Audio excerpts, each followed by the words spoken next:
Hey, I'm it's telling you to introduce us. Paul and Dan, and we have No Dungeon Fred. Serpent here. No Fred, he's dealing with the Sick kids reality again, and again. yeah, we were supposed to have another guest, but that fell through, and now we We have an won't say impromptu. who. Yeah, Bill. We won't say which Bill. Very special Bill. we have a impromptu episode where we don't even have an album to talk about, but we caught Dungeon Serpent. What should we call you? Yeah, what do we Uh, call you? just call me Arawn, I guess. Ron? Arawn. Oh, Uh, Arawn. we'll call you Yeah. Ron. No, I'm just kidding. No, Captain I'm Captain fine with Ron. being called Ron. No, yeah. So Arawn. we caught a Ron buck naked, and he graciously joined the show in such a short notice within like 10 minutes. So here we are. We were supposed to have him Yeah. on for the He was supposed to be on episode 8 yeah and he chose distracting stuff. sacramental abolishment and then you were And gone then and I'm like, Roman, you want to come on? He goes, I know that pretty well. And then he did the Seth Rogen laugh and then we were good. Yeah, now we're here. So it's good. Thanks for coming on, Iran. Such a short notice, and we'll get Man you of a many names. we'll get you a proper episode one of these days where you pick an album and all that. I'll try to pick Oh, why something not? good. Yeah, but we're here, and we just had that show on Friday, first Galicia show. Little wacky. We opened up for a sludge band and a blues rock band. One of our friends who records a lot of our most recent releases. Yeah, that would be So Damien. I think Iran knows who Damien is at this point. yeah, Yeah, I was looking into maybe getting him to do some Dungeon Serpent stuff at one point. oh nice. Yeah, Yeah, so he that I he's think that's all that guy does is his whole career is just music. He does like karaoke nights and he's in a Ozzy Osbourne cover band with the guitar player from Ex Mortis, yeah he plays like which is jazz interesting. bands, blues Yeah, he does all bands, kinds of shit like every single day. recording, and yeah, he's cool. And yeah, he was. Well, it was funny when we were trying to get the show. I saw him post like an Instagram note, and he said, "Oh, any bands available Friday?" And it was Friday, like 2 weeks ago. And I was like, "Oh, for next Friday? Or you're asking like super short notice for today?" And he's like, "Oh, it's for next week." And I was like, "Oh, Galicia is available for live shit." And he just said, "Cool." And then I was like, "Can we play?" And then he just gave me like the metal horns emoji. Yeah, ride the tiger. Yeah, and then I was like, "Oh, uh, could you let us know?" He's like, "Yeah, I'll let you know in a bit." And then, a couple like an hour or so later, he's like, "All right, email me the logo," and I was like, "Okay." And then he kind of like left it there. Disappeared. Yeah, disappeared, left it there when we needed him most. And then the next day, Dan wakes up and sees that we're on a flyer, and we're like, "Okay, I I was like, guess oh, it's official. it's true." And he We got that like goofy picture where I'm holding a shotgun and 2 beers. yeah. So wasn't that a wasn't that a Warriors Chalice picture originally? yeah, Yeah, yeah. and Nosferatu's girlfriend took that in yeah, front of the practice space. and I'm assuming that Fred or no that Damien thought that we were just a two piece still because we mainly recorded Precipice as a two piece and all that, but we had the full band. We had Nosferatu and then the new guy Julian on bass, so we had that full sound. Yeah, I think And he's popular on the Instagrams, Julian Gonzalez. Or no, he's on the YouTubes. That's what he's on. yeah, he does a lot of like brutal death metal covers and stuff, and used to review albums and stuff that people really didn't talk about in like a serious manner, and like actually doing an analysis on it. So it was cool, and I'm in his other band for Screamo Project, so that's Oh, how I nice. got to meet him. And then just this past Sunday, we ended up playing like some power violence because our other bassist Marco wasn't able to make it to that practice, so we got his Flesh Mangle guitarist, which is brutal death metal band, to play with us. So we just had like an impromptu session that came out with like 3 songs That shit's power violence shit's easy. Yeah. So yeah, back to the show. Uh, we set up, and it was like such a weird space. When you guys play live, right? Dungeon Serpent. Yeah. Have you ever had to play on two separate stages? Like, Yeah, I was gonna comment on that. Like the pictures I saw was 2 stages. No, we've never had to do that. I've never even it was- seen that before. I feel like I've heard of this one band from like fucking I don't know, Belgium or something, Kong, and they would play on like multiple different stages. That was just like their thing. They'd always do that. yeah, it sounds But, like I an mean, elaborate thing. Yeah, Yeah, it's kind of be a like bit a of an little makes you a little undertaking. nervous when it's your first show. It's like, oh god. Yeah, because whenever we practice, we would do these things called like gig simulators from like Yeah, Tenacious D gig yeah. simulators. Yeah, and then I was like, oh, two stages, we didn't simulate for this. And yeah, so none of the amps were like mic'd up, or there wasn't any monitors for us to listen to each other. So all the amps were like facing towards the crowd, which was like this narrow bar that just went a long ways that way. So it took a while for the sound to reach us, but I don't think it did, because the whole time we were there and playing, I was just like playing the drum tracks in my head and just doing that, and everyone else was following me because that's what Yeah. everyone can hear. And Well, that's what we usually have to do with you, anyways, right? You can mostly never hear us live. yeah, so that kind of was nerve wracking, but we got through it. There's a video up there on YouTube of it, so check it out if you haven't. I thought we did pretty good for the first show and under those circumstances. Oh, dude, Oh. yeah. And apparently, like people were saying, I can't hear the guitar, I can't hear your vocals. But you were right. Like the video does justice to our performance.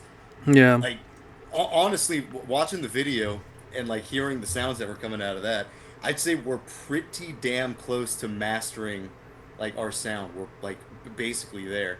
I think we did a really good job.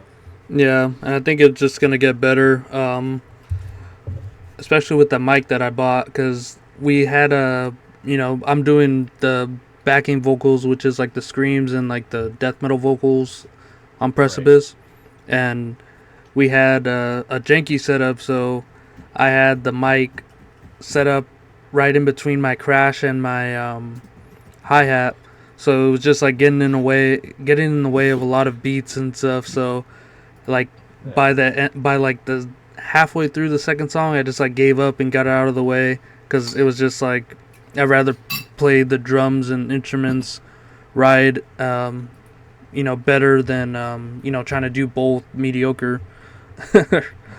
So yeah, so that was a bit of a letdown on my end, but I ended up getting one of those like Britney Spears mics, just little headsets. Oh, Yeah, like nice. a cob. Yeah, so Like fucking Yeah, that'll work great for you. Or like Nocturnus does that. yeah, Ripping Corpse. They like the vocalist in Ripping Corpse. I don't even think plays drums. He just goes on stage and wears one of those. He doesn't play. Yeah, well, instruments, that he way just you can wears one move of those. around. You don't have to fucking fuck with a microphone. yeah, you You got look like, you look It's like only fucking thing- Jim only thing Carrey, is- but like Yeah, Yeah. he was the guy with the fucked up teeth. I remember we talked about that once. yeah, you can get all those hand positions that you want, but I think singing into a mic just looks cooler, but you know, Yeah. for drums, no, like, it does. you It's know, just headset. more practical, yeah. Because we had to ask this other band, look at Lithopadia and Stages of Decomposition. They're like brutal death metal bands over here, and we asked the drummer because he uses one of those headsets, and we're gonna check it out on. Hopefully, it comes by Wednesday, so we can start practicing with the vocals too. Because I think just practicing the songs over and over again will probably get a little bit boring. But throwing in the vocals and having that in the mix will definitely spice it up a bit, I think. you know, Arawn, you're familiar with Raph, right? Wrath. You know who he I is. don't know. These are He's the- other guitars. He's the other guitar player from Warriors Chalice. Okay, no, I'm not familiar with them. No. Oh, okay. I thought you knew there was another guitar player. Anyways, Yeah, so he's the guy that filled in for Galicia this time. Well, I guess for all the Uh, times. But yeah, his girlfriend showed up while we're setting up on stage, and I see she has on her table a cardboard sign, like written in bold Sharpie. It says "Rock on, Raph," with like a little heart exclamation point. That was cute. nice. Yeah, I think I'd seen in the booklet for fucking Josh and the Van Full of Ghouls Uh huh. that there was another guitarist in fucking Warriors Chalice, but I didn't like it didn't register like super big in my head. Yeah, Josh is a real person. He was that fat guy, but then he's that fat guy that's always on my stories. A real person. Yeah, he's a real fat It's guy. not like Wolfen or something. No. Exactly. Fred Wolfen. BBR mascot, if you will. You gotta move them off guitars and do like blasphemy and just have like a fat guy standing on stage. Oh no, Raph is the guitar player. Josh I know. is just a fat guy that we know. Oh no. Well then you gotta get Josh on stage. He just stands there. Yeah, he could do that. He Sure. could be like our hype man. Yeah, hype man. Yeah. Yeah, but Him in fucking corpse paint. did you get a chance to check that out, Ron? The live video, I haven't saved on YouTube, but I've been pretty like busy with work and shit, so I haven't really like gotten around to really anything at the moment. Yeah. Cause yeah, I thought it was pretty good. We have a show coming up in like fucking 4 months, in like the Nice. end of April. So that's like our next show, unless we find something in between that. But I know who that might be with. mm, It's a Yeah, band actually, he who's- mentioned that he knows you. If it's a band that's name begins with V, I know what it is. I don't think okay, it's a secret. It is Void Ceremony. Yeah, it's Void Ceremony. Well, Yeah, the- that would, He said he mentioned he knew you. that's gonna be fucking crazy, cause like, yeah, those are two like crazy fucking chaotic like next level bands on one bill. So that's some like crazy shit.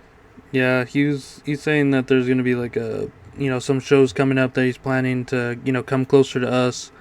We weren't, or it didn't end up working out with us going sooner, but we ended up having another show at the end of April. I don't know who we're playing with on that one. It's just like local bands, right? Mm-hmm. Dan? What the one in April that I had lined up? Yeah. Oh, I have no idea. It's a promote. It's called Infinite Chaos Promotions. Some random guy I met when I saw Deteriorate like 3 weeks ago. Nice. Yeah, I have no idea what that's gonna be. Sorry, I was just messaging Fred here. Mm. No. Yeah, no, that's pretty sick. Yeah. But how'd you get in contact with Dan? I know you guys been talking for a minute, but We've been pen I pals mean- for a long time. yeah. Since probably like I want to say 2018 when I would have been in like grade 11, grade 12. It's just pretty crazy to think about. I actually don't really know how we ended up meeting, like at all. I can't That was really remember. I swear I could have sworn it was before you formed Dungeon Serpent. I think. Yeah, it was before Dungeon Serpent was called Dungeon Serpent. That's for Yeah, sure. you had like a red demo with a really crazy logo, if I'm remembering correctly. I had a lot of those. I had like 3 red demos with really crazy logos. Yeah, I don't know. I think it was 2018. It was on Instagram. I know that. I feel like it had something to do with like early Cataclysm shit. Like I always say, Dan was just kind of the only other person I knew in high school who liked that shit. And like other kind of stuff adjacent to that, just like weird, like interesting out there extreme metal. Like I didn't really know, and like there was no other kids at my high school who liked metal like period until grade 12. And put in the isolation and black metal, huh? Yeah, I think he asked about like what I thought of the demo or something. I may have mentioned like Cataclysm or Appalling Spawn or something. I remember thinking it was pretty interesting stuff. But yeah, I thought you were an older guy when when we were talking because you knew fucking too much about music. We were talking about Well- like 70s electronic and shit, like Automat and stuff. Oh yeah, that's jogging some memories. But I forget how we actually met. That's the thing. I don't really know how I came across you or the other way around. Yeah, I think at Exactly. some point you got upset with me because I posted something about like I was talking Oh, shit I'm- about Vice or something like that. I don't know. There's probably something. I remember there was like some fucking time back in like 2019 where I just kind of got mad at everyone in my life and like cut everyone off and then like started talking to people again in like 2020. I don't know. I think back in the day I was a little more like zealous about everything. These days I'm not so much. I will say that you know those Vice documentaries that they go to North Korea are fucking awesome. I love those. The I one, won't the stand one for I was talking shit talking on about, those. it was a girl. She put an egg in her pussy, Oh, and Jesus I was Christ. like, "What the fuck is this?" And like, you were like, "No, no, no, Vice is cool." I mean, I'm not going to defend modern Vice. Like, it's pretty stupid these days. So I don't really know what I was on. I don't know. I was on some shit back then. Am I crazy? I thought I heard Fred's voice for a second.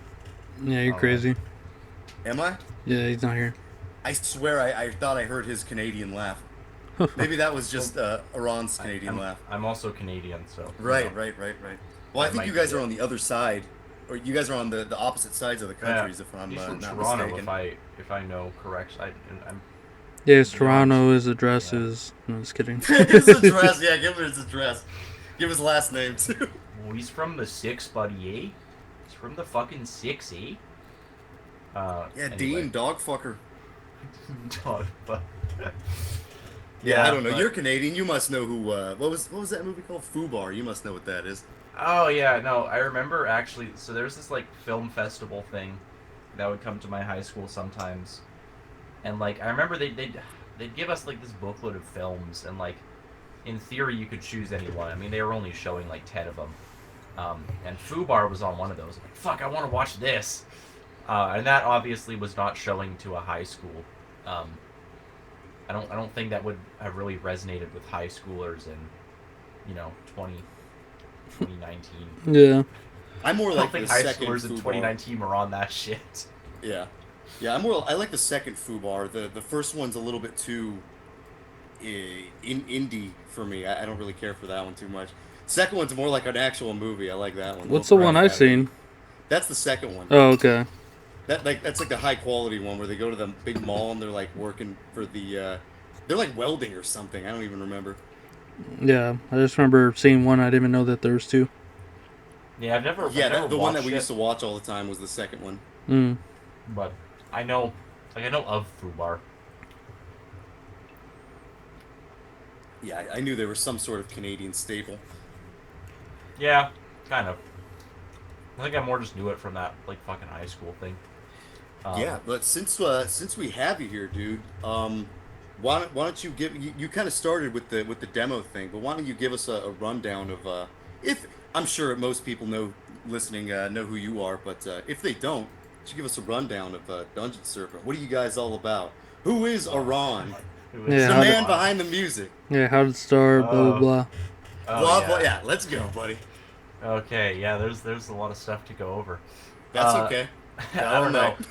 I guess- Quickly, no. No, I'm just kidding. I guess like the ultimate origins of Dungeon Serpent are kind of just back in high school. I wanted to make metal, so I just fucking did bullshit by myself. Like it used to be I called it death grind. I don't know if anyone else would call it death grind, but that's what I fucking called it. So that's what it is in my opinion. But it was a death grind band called Necrotizing Facetus. I just thought that was a cool ass word. I see, And I was I listening- was going to say, I see some parallels here. We started a death grind band with the necro name, too. Necrotic Mutation or Mess. Mess. Shit, I always mess those two fucking up. But yeah, that one. That's okay. Nobody listened to that band anyway. That band, the recording was fucking terrible. I listen to the demos comp pretty frequently, actually. Oh my goodness. But Sorry. no. Sorry. No, I think it's good. But yeah, So I was into like Bestial Warlust, and this Canadian band called Oblivion, which is not death grind at all. It's like fucking technical death thrash. But Yeah, like the one with I the don't know. pterodactyl on it. Yeah, the pterodactyl. Yeah, That kind that's of cool. ties in. That was really the only part that there was one necrotizing Facetus demo. I like banged it out in probably an hour. It was pretty much half improvised. Like I think I had like one or two actual riffs I planned on playing, and then the rest was I fucking made it up. Like I recorded it on GarageBand on like an iPad, and the only instruments were like 2 guitar tracks and vocals. And for the vocals, I just like whispered. But yeah, that was like there was some song about like dinosaurs coming back from the past to like kill people because I thought like dinosaurs are badass. Anyway, That's There- what. there We had Uh, a song about giants coming back from the past and killing people. nice. There's too many well, see, here's the thing. Necrotic Mutation's like actual music. I don't know, like Necrotizing Facetus was like sub Necro Butcher music. Like it was dog shit. But we start I- somewhere. yeah. I changed names a few times. There was like I think there was one song I put under the name Napalm Deformity, which was like I don't know. I guess it was like kind of more black metal-ish. Didn't have drums again because I just didn't know how to program drums. I didn't know how to play them or anything. So there was just no drums. And there was like a few more. Like I feel like in 2019, 2018, I recorded like a bunch, and just like shitty fucking demos. Just like home recordings. Yeah, I remember in 2018 I had a job at Costco and I got like an e-kit I still have, and so I just like Kirkland banged- brand. No, not at Costco. Like I got it from like a fucking Long McQuade, but that's That was a from good the one, money Paul. That was like Ronnie Dangerfield levels. Kirkland. I got it just with the money I had from that job, is what I meant. More. Thank you, Costco. Yeah, thanks Costco. That job sucked. I was You're a cart boy. yeah, that's what I was doing. As opposed to Pickle Boy. Like they wanted me to work pretty much. I was working like every day, because like you needed to work a certain amount of time, but I was also in school, so like I was working on the weekends. I was working almost every single day. Or no, I just worked the weekends, but like that means I was doing something every single day of the week. Like I didn't have any off days, which is bullshit. So I fucking quit that shit. Anyway, that's not related to Dungeon Serpent at all. But yeah, I don't know. I did some other shit. Like some of it had me like shittily playing drums before I could even really play drums. At some point, like I finally met a kid at my high school who liked metal, and we started like a thrash band called Revelation. And then like through one of my friends, he had a cousin who liked metal, and then that cousin knew a drummer, so we started a band. That was the band Revelation. We had like 3 songs written, and we played at a high school talent show. That video nice. is I have that video. It's really fucking embarrassing. I'm tempted to upload it to YouTube. Like I have an unlisted upload, but I don't know. It's bad. Send the I link. trust- Yeah, send the yes. link, and we'll Upload it. we'll watch it today, and then we'll give the approval. Like, don't boy. upload this. Actually, No, it's my decision. I don't want to upload that shit. It's my decision. It's not like my video, your choice. It's like the Joe Rogan image where like they photoshopped it to be my body or her body, my choice. Your high school band, my choice. You're embarrassing. My choice. Embarrassment, my choice. But anyway, yeah. So that kind of derailed like my solo stuff for a bit because I didn't really need to do it. But that band was a bit of a mess. Like we all wanted to do different shit. Like the drummer wanted to play like Avenged Sevenfold, like arena metal. The guitarist just wanted to shred. I was listening to like death metal, so I wanted to play like extreme death metal and shit. So it it was a frustrating experience, and I just ended up like deciding to do Dungeon Serpent again. Like I realized I could just do a one-man project and probably get more out of it. Dang. So the Then- drummer wanted some money. The guitarist wanted some girls, and you wanted nothing. I don't. He just wanted To be fair, spirituality. Yeah. I think the guitarist, it was very self-fulfilling. It's a very very pure desire just to play real fast. I respect that. I didn't have too much conflict with him. I remember he once wrote this riff that was like it was missing like 1/16th note. So it was like unplayable for me. Like it was the most like crazy shit ever. It was honestly awesome. Like that was one of the coolest riffs I've ever heard for that reason. But it pissed me off because I couldn't play it, and that was the only real argument me and him ever had. Like I was kind of fine on the compromise between like death and like shred metal stuff that was like thrash metal. I was fine with that, you know. I don't know, like I could throw some death metal riffs in there and get away with it. I think my conflict is more with the drummer. Like I just felt like, you know, like I don't really fuck with Avenged Sevenfold, to be fair. I didn't really want to play that kind of music. Yeah, I wanted to make some crazy shit. But anyway, at that time I started doing Dungeon Serpent again. Like I put out more like terrible demos.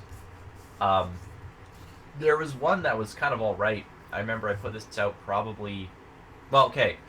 There was like an idea I had for an EP, and if any of you out there own the Dungeon Serpent CD, you'll know there's a bonus, and you've played it all the way to the end. That's another important one. You'll know there's a bonus track at the end, which is just kind of this little fucking death grind song. And that's like the one finished part of that EP. That was the one song I got like drum programmed and shit for. There was this guy in my neighborhood who I also recorded World of Sorrows with, and like I found him because he put up like he was looking for a roommate, but he mentioned that he did music and like he did engineering and stuff. So I hit him up and I said, hey man, like I want to record some shit. So I ended up like recording a bit of stuff with him, and that was probably like 2019 turning into 2020. There's like 2 unfinished tracks from that, and then there's that one. So that was done, and didn't really ever get released. That was like the first kind of professional thing I ever did with Dungeon Serpent. It would have been under that name at that point. And then there was another thing I recorded. You know, this is when I was really starting to get into like GBK and stuff. Mm-hmm. Those bands. So Megaus, fucking Rotting Christ, Blessed in Sin, all that. So like I recorded this demo. I think it was called Mysticism. That was just the name of the demo. And like that had actual like proper drum programming. One of the songs was kind of written that as actually parts of that song went on to become Necroscope. A song that's going to be on the new album called Ashes, and a song that's going to be like on another song that hasn't been like slated for any sort of release yet. So that one has like real seeds for everything. But yeah, so there was that was put out onto the internet. And then I started really getting into like old mellow death stuff. Like it really became like a focus of mine. Before I was just kind of making like eclectic weird shit. So then that's when I started writing World of Sorrows, and the rest is kind of history from there. Like that was the next. There was that promo demo I did when I was like living in my basement when my dad had COVID. That like I put out onto the internet, and that's still up there. It's pretty bad. But then the next one we did was World of Sorrows, and that's kind of the early history of Dungeon Serpent. There's more I could go into. Well, you guys kind of blew up. It was just you, really, at the beginning, right? Yeah. Didn't take a couple of years to actually get a live band together? Yeah. Well, our drummer technically was in the band since summer of 2020. Like he was my friend. We met in 2019. Like we were the only 2 kids our age at this like fucking hardcore show who liked metal. So you know we became friends, obviously. And then like I was showing him demos, like kind of the early World of Sorrows stuff, early when I was working on that, and he's like, "Hey, if you need drums, like I'm down." So we jammed a few times. It's probably on my old hard drive somewhere.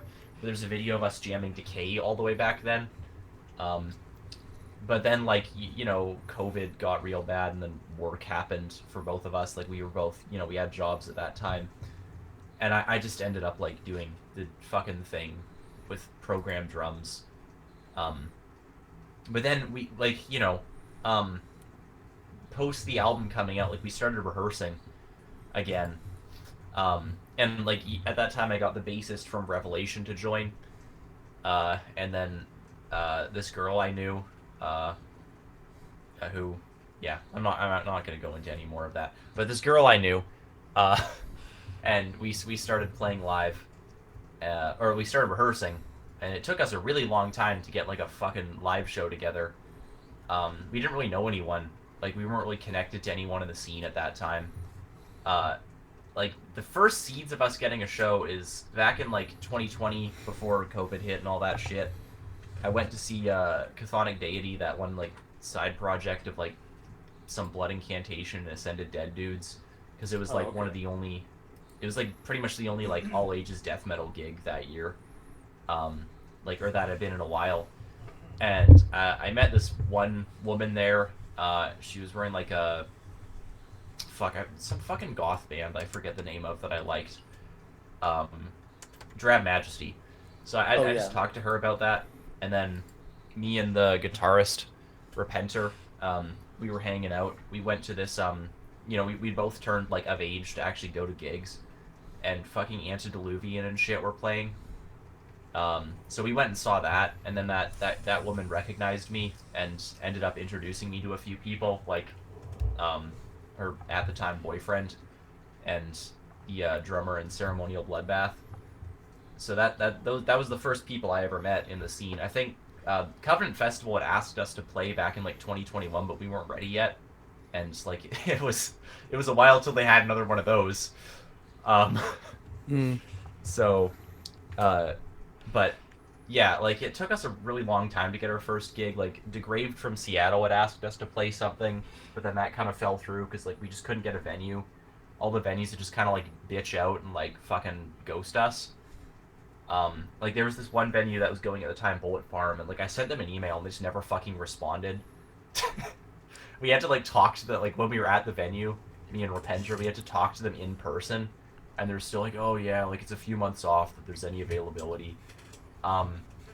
So, you know. Yeah, you need people who are frantic. You need it now. Yeah. Our first one was, there was this guy, Mike, he was putting on these like midweek metal shows, and he hit us up, and like, you know, we wanted something, we just wanted to fucking play live and get to doing that because we felt we were ready. We weren't, but we felt we were. So like we got that together. Like I met the drummer in this one band, Ruinous Power, like honestly like a week before, and I just asked him like, hey, like, does Ruinous Power want to play this shit? And they were down, and they got Ceremonial Bloodbath to play. So our first gig was like crazy good lineup. We sucked. Our second one was with this it's fucking like basically deathcore, like tech death band, Atrabilis. Like they wanted to play with us, so shout out to them. It's cool. So we ended up doing it with like them and like a beatdown band. Like it was a month after our first one. That was like our worst show ever, I think. The beatdown band are cool. They're cool people. I'm still friends with them. But like, we got on stage like just looking like retards. How's that? Well, me and the other guitarist were both wearing Life Lover Pulver shirts. Oh, which is just kind of dumb when you're both like, that's an awesome album cover, but it's dumb when you're both wearing like matching shirts, I think, and you're playing live. And like we were both wearing like just cut off shorts and like stupid shoes. Like I was stupid wearing shoes.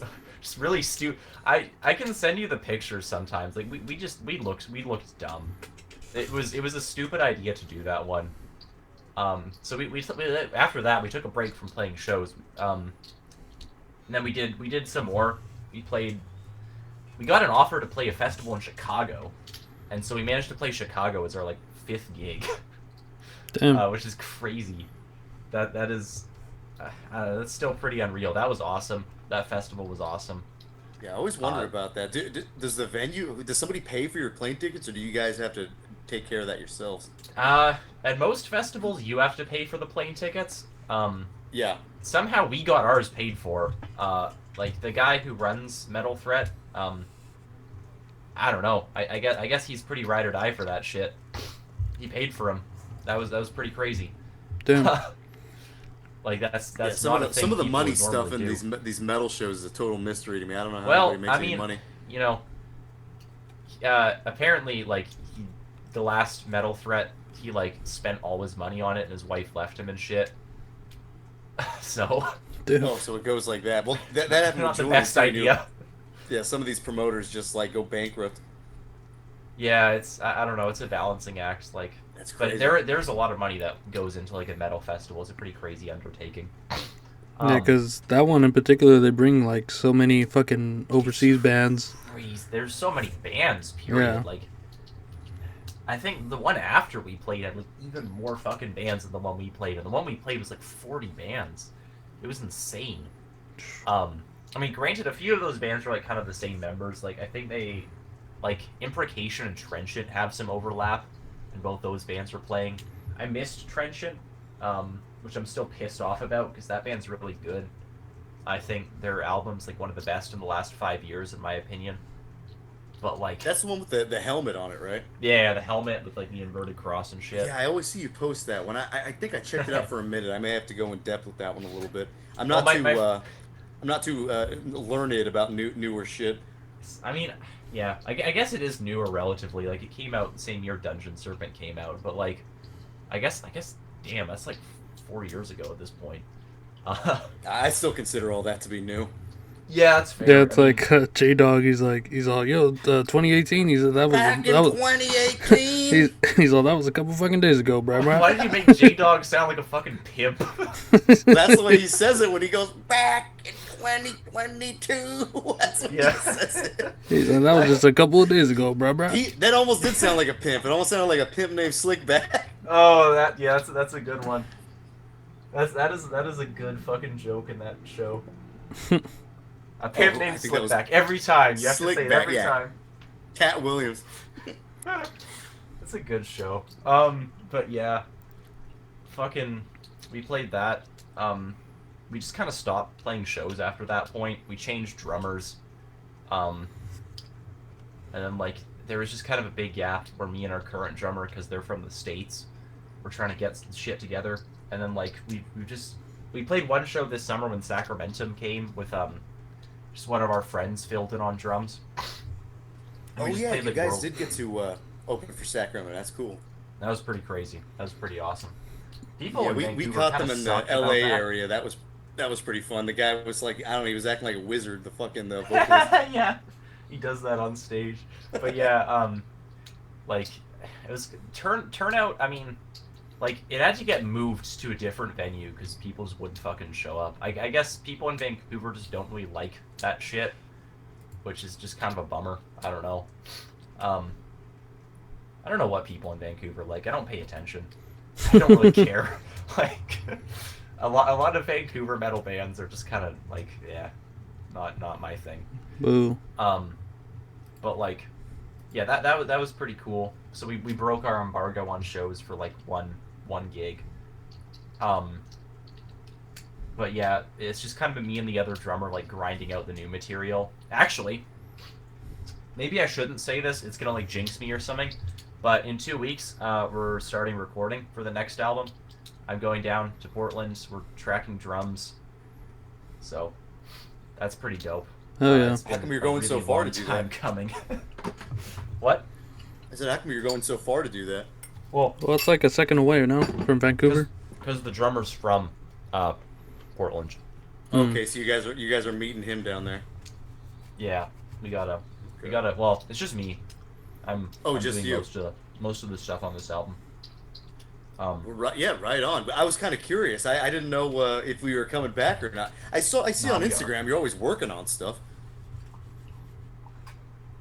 Yeah, it's like that fucking the guy who's stuck in his hometown and always saying big things coming soon. But, no, there's actually big things coming soon. Like finally, I mean relatively soon. I feel like between like recording all the other instruments and like mixing and shit, it's probably.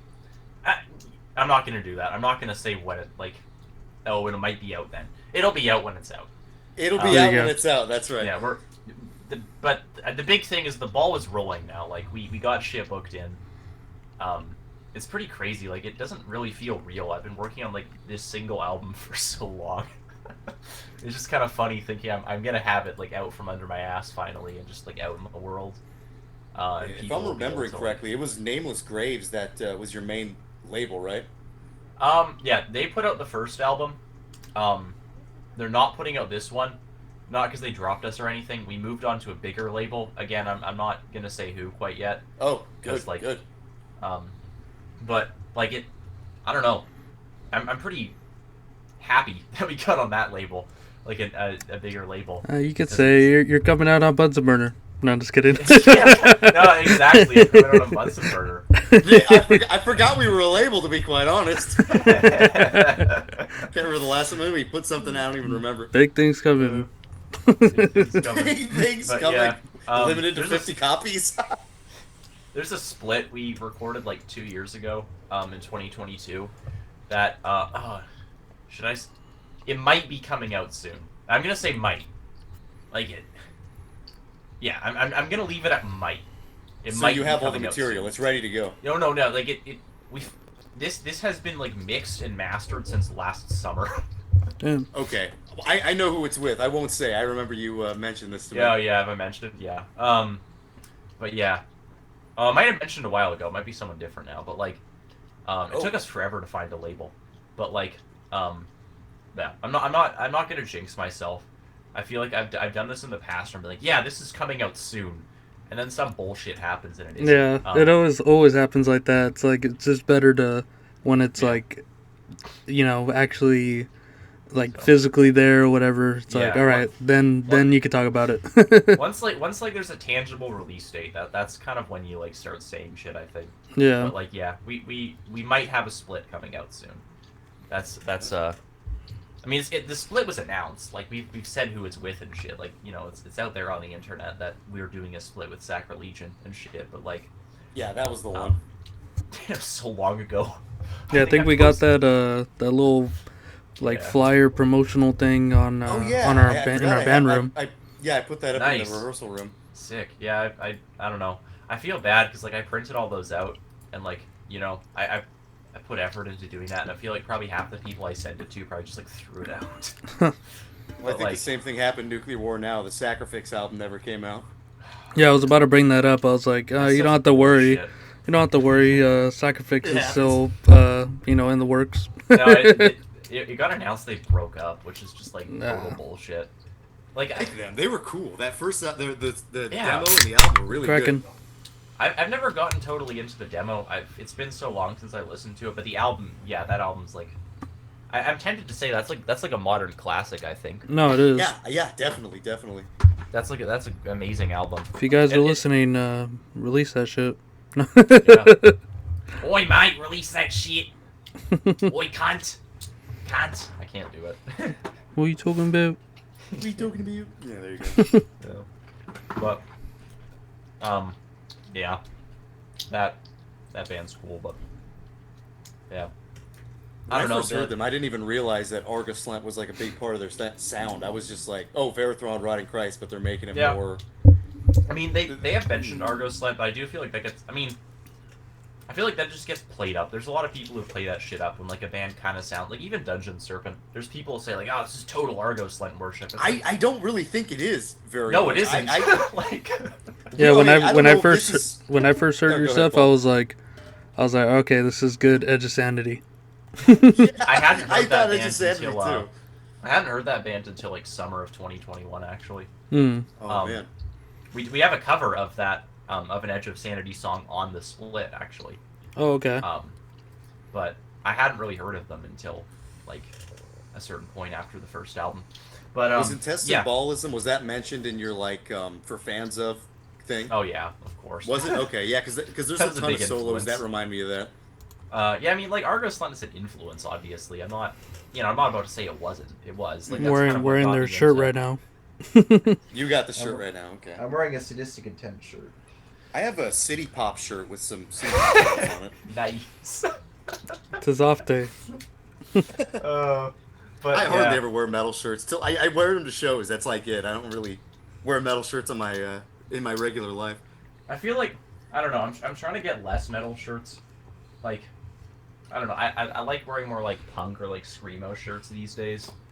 I mean, these days I just outright listen to more pop punk than I like probably equal amounts of pop punk and like metal, which is I don't know, It's catchy. incriminating to say. It's catchy. I will say to any Dungeon Serpent fans out there listening, that will not reflect on our like newer output. We're not going to sound like pop punk. I just listen sound to like it. Millencolin. We might as well have some Millencolin covers. Yeah. But like, what was I even saying? No, Argo Slint is what kind of got me into like Melodeath more, because before then I got into like just straight OSDM before I ever got into Melodeath, like like Crematory, Sadistic Intent, Time Ghoul, that kind of shit. Yeah, I'm glad. I was gonna say I'm glad that someone else is making that shit, because it's like there's so much good shit there, and that you went that route rather than like, old school death metal is Yeah. refreshing. The old school death metal thing is totally like I don't want to hear it anymore. Well, not the old stuff, the new school of the old school. If that Or makes sense. old school melodic It's death kind of- metal. There you go. That's pretty good. You see that fucking thing where it's like there's 200 stab wounds shirts at Hot Topic now? Yeah. No, It's just no, I kind of didn't know funny, that. like from I mean, you guys were alive back then, like in the 2000s Yeah. and shit. I wasn't.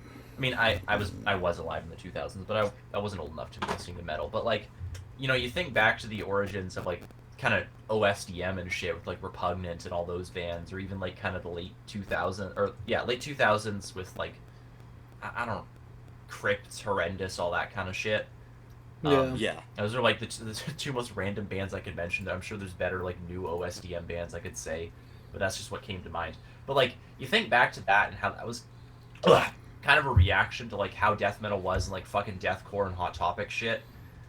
And it's just kind of hilarious that like over a decade that morphed back into Hot Topic shit. Yeah, it kind of went back into the stuff that death metal was getting away from, like the hardcore kind of scenester influence, I guess. It's really funny, but yeah, I don't know. Oh, sorry. But to be fair, I mean, like they were selling Immortal and like Amon Amarth t-shirts at Hot Topic in like That's 2006 But like ish. Immortal and Amon Amarth weren't like that's like that's Immortal and Amon Amarth, Yeah, that was about as underground as you got at Hot Topic. But yeah, like it's just sort of funny. Like I mean, for me personally, I'm kind of past the idea of like trying to write like old school death metal or anything like that. I just like I like 90s death metal a lot. Obviously, I like some early 2000s death metal. I mean, I like 2010s death metal. I like 90s death metal the most generally. But like for me, it's less trying to just like ape that and recreate it, and more trying to like progress it in some way. Like I feel like a lot of those albums, especially like for me recently in the past like 2 years or so, Here and After's been really big, where it's like Here and After just points to like something totally crazy and out there and like big to me. And so not just trying to like make fucking death metal that sounds like Crematory, as much as I love Crematory, but like Mortis Skuld, God forbid. Mm-hmm. But like trying to like find the things I hear in those 90s records and like take death metal and like the direction those hinted at before like fucking deathcore and tech death kind of derailed everything, and then we ended up getting revivalist shit for a while. World of Sorrows was just, I guess, back to what I was sort of getting earlier. Like Argo Slent, I'd gotten into like old school death metal. I was listening to those bands, and like I knew Old Cataclysm, that was really big to me. That was kind of the closest to old Melodeath I was really into. And like some fucking Czech bands like Ingrowing and like Hiya, Flame and shit. Yeah. But like when I really got into Argo Slent, like the first time I heard it, like the lyrics just kind of turned me off. But then like the is obviously so crazy and just good that like the pull was kind of irresistible there. So like I was really just looking for more shit like that, and so I was finding like Intestine Balism. One of my friends got me into Eucharist, and then I got into like early Dark Tranquility and At the Gates, and like I got into the old Amon Amarth and shit, Ceremonium, all that kind of stuff. Yeah, so like the Swedish stuff is like what really turned me on. I think in maybe my senior year or something, I heard like Gates of Ishtar, and I was like, whoa.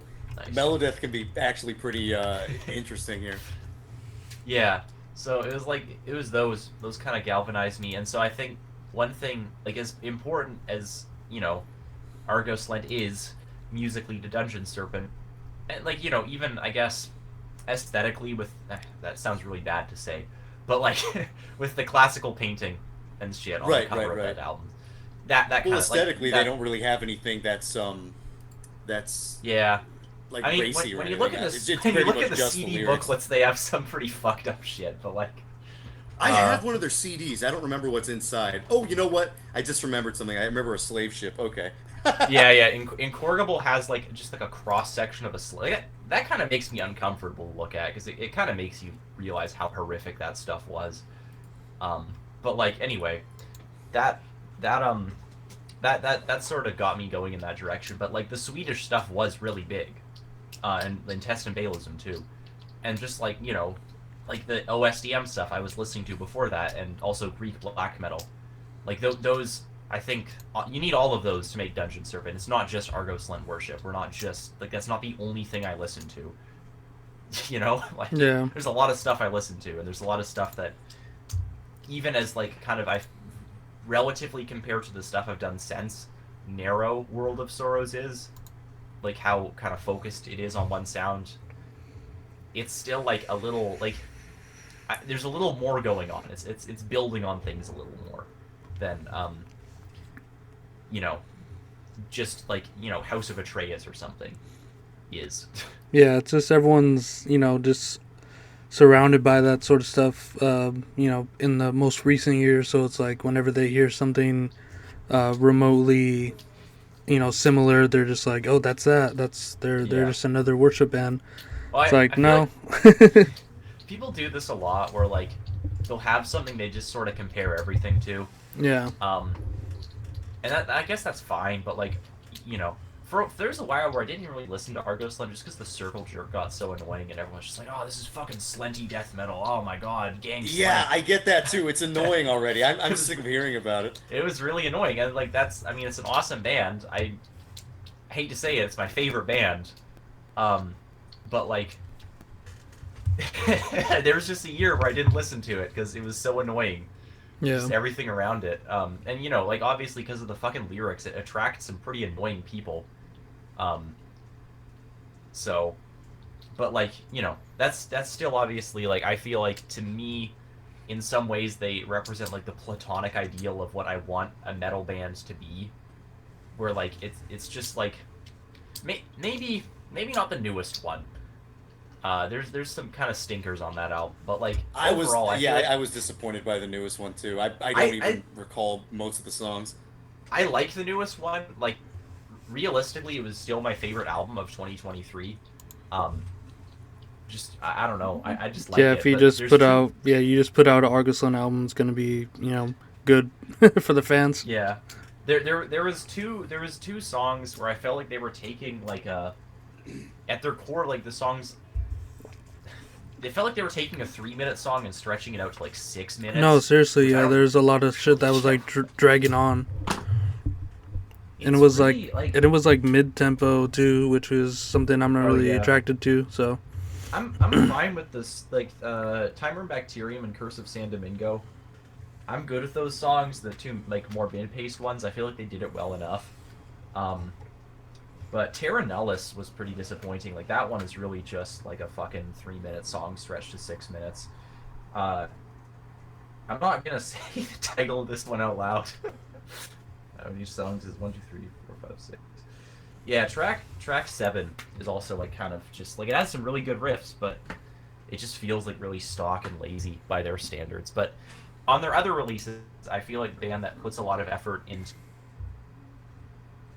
songs in a sense, and like songs that are well put together, yeah, and like have like Track a good 7, sense is that a of slur? I don't even know what drama that and, is. like what I said, is track 7? Is that a slur or something? I don't even know what that is. yeah, I'm not playing any games here, or I'm not like I'm not playing Russian roulette. I feel like it's a really outdated slur. I've never heard of it. Yeah, I mean, you know how that band loves like their fucking outdated racist lingo. Track 6. I had to look that one up. Octoroon. Yeah. Fragrance of the Octoroon. You know what that It's means? bizarre. Yes, I do, because that's You know what that means, Paul? Go ahead, say it. It's like, isn't it a black woman that has like a white grandmother or a white mother No, or something it's like I that? think it's like it's someone who's like an eighth black. An It's eighth like black, just, yeah, like, eighth Octoroon. one of- Okay, one of there was those another name words that, for like- yeah, there was another word for half black. I don't remember what it was. I had to look that up because I thought it sounded interesting. Yeah, I mean, but yeah, See, that's fragrance. She smells very good. You see. I it's just like it's I don't know, but that one, they mentioned that in interviews like back in 2009 that they'd have that one on the next album, but like yeah, they love their I'm curious to where they They get love all their, like, their kind of fusion lingo words no and one's used lyrical in forever. topics because they seemed very red. You know what I mean? I don't know. I guess. I mean, yeah, it does seem like it's well-researched racism, I guess. I don't know. I wonder where they're getting this information from. What? I'm actually curious because they've been at this for such a long time. Yeah, you'd think they'd run out of stuff to say eventually. But like, oh, fuck, what was I even saying? Yeah, but I feel like they're a band that puts in a lot of like effort into, or put in a lot of effort into making like really compelling songs. And that's cool. Yeah. So that's like, to me, that sort of is like the ideal of what I'm trying to make with metal music, and I feel like you know, I mean, you know, the thing everyone says, the riffs are really good. They write really good riffs. Yeah, it's like sort of like how you're saying people go in there for the lyrics and then, you know, blah blah blah. But then it's like, you know, the opposite side of that coin is like, yeah, the music's actually good that you can like look over the lyrics and not really Yeah, I mean, care about it because yeah, the music's just that fucking good. it took me a bit to like get over the lyrics still, I think. Like, I don't know. The first time I heard it, I put on Incorrigible Bigotry, like, wow, this is awesome, and then I realized what it's about. I'm like, ah, fuck, I'm not touching this. But you know, the pull of the music was just a little too much. Yeah, then you just hear the melodies. You're like, oh, yeah, it's still playing in my head. Okay. Yeah, I guess I'm listening to this now. But yeah, but then you know, this eventually through that I got into the Swedish stuff, and that's also been very big for me. Like especially early Amon Amarth, their first 3 albums and especially their first EP are very, very big for me. Yeah, it Mostly seems the like first EP these days. I feel like that's like, it's a really good one. I was gonna say, it seems like a lot of people nowadays when they make music, they kind of don't even. I don't want to like, don't even know or don't even like consider that sort of genre as something viable and alive still, because it was like so. I guess like bastardized into like Insimonium and all these other, you know, really really polished melodic death metal bands, like all like where that scene, you know, later went into. You can say like the, you know, the big bands like In Flames and Dark Tranquility, like those, like their first releases are just like Becoming the more metalcore stuff. yeah, like the epitome of that sound, and then just later like devolving into that. But there's so much good shit. It's like, I mean, honestly my second favorite, or just up there in like my favorite metal that I like, is just like all that old school melodic death metal. And whenever I can find little sprinkles of it anywhere in any other sort of genre, it's like, all right, this is good. This is like made for me, pretty much. Yeah, I feel like there's been a few more, like there's been kind of a little movement of bands doing it recently. That's pretty good. Like last year there was that split between 3 bands, Shank, Amnio, and Astral Decay. And those are all bands. Oh yeah, kinda doing Astral that Decay is sound. good. Yeah. So that was pretty dope. Yeah, that was like some young guy And that there's was also, doing that too, right? Another solo project. No, I thought that was a full yeah, band. like that guy's. Astral Decay's like played live as a full band, but I think it's still like a 1-man project. in Oh, the studio. okay. I might have a lag but, here like, on my end. but yeah, fucking Upon Stone, that was also pretty good. I liked that. Friends with those guys. What I've heard of their new album's pretty great sounding too. I mean, you know, there's other shit. I was gonna ask, what do you think of Vehemence? I don't like it. I feel like I liked it more back in the day. It's a little corny, if you know what I mean. Like, The lyrics wise. kind of. Well, Alex lyrics Point. wise, also like, also musically, like it's a little. There's kind of like a chorish edge to it subtly. I But feel mean, like Shut this down. I feel like that's a bit better than Intestinalism, honestly. Like their second and third albums. Like I think that's just a Really? little bit Okay. more interwoven of brutal death and melodic death metal Those versus are like rephrased. Intestinalism. It's like, all right, here's the sweet melody. Okay, here's the brutal part. Melody again. Here's the suffocation riff. I feel like Intestinalism did it pretty well on the first album. I like the way they did it. But yeah, I do get what you mean by like with Vehemence. I like the second Vehemence album a lot. Yeah, Or, that like, that one's relative probably to the rest of the Vehemence albums. that's probably their like I've been listening to the magnum title opus. track. I've been listening to the title track a lot. That's a good song. Yeah, I like yeah, that third I don't know, album. it If does- you it haven't does checked have- it out, Helping the World to See. yeah. Yeah, I actually, it was pretty dope. I was browsing Facebook Marketplace and someone was like fucking selling a copy of that, so I bust out like a city over and like got that Damn. like locally, which is crazy. Again, because no one really likes that style in Vancouver. Like, what is this? We're the This only album, bands. this album art look cool, but what is this? Yeah, I 'Cause- mean, Yeah, I think they just Just- reissued this on like redefining darkness, so I was Yeah, there's, able to like, a get like their remix of box it. set and I shit. ain't heard the remix yet. I want to, but I already have a CD of it, so I'm kind of too lazy to buy Yeah, a new one. yeah, you're good. Don't worry about it. Same songs. Yeah, see, Paul's Yeah. the one that called to order fucking Miss the Twilight. He's like, hey, let's make Mellow Death. I'm like, all right, we'll give it a try. Yeah, I And then remember fucking when you James were, showed up. I remember, I feel like, I don't know, this must have been 2019. I feel like I was posting, like, Dark Tranquility or something, and you mentioned, like, that you were working on Mist of Twilight, like, you're doing some shit like Argos Lent and early Dark Tranquility and shit. And, like, you know, it was a while till it came out, but when that album came out, that was pretty fucking awesome. Oh, that took fucking forever. That took like 14 sessions at the recording studio. I don't know why. No, it was because that was fucking that was metronome. We metronomed everything. that was and, like, the doubled first up all the guitars. the first album that we did on a click, and I'm not too happy with that one.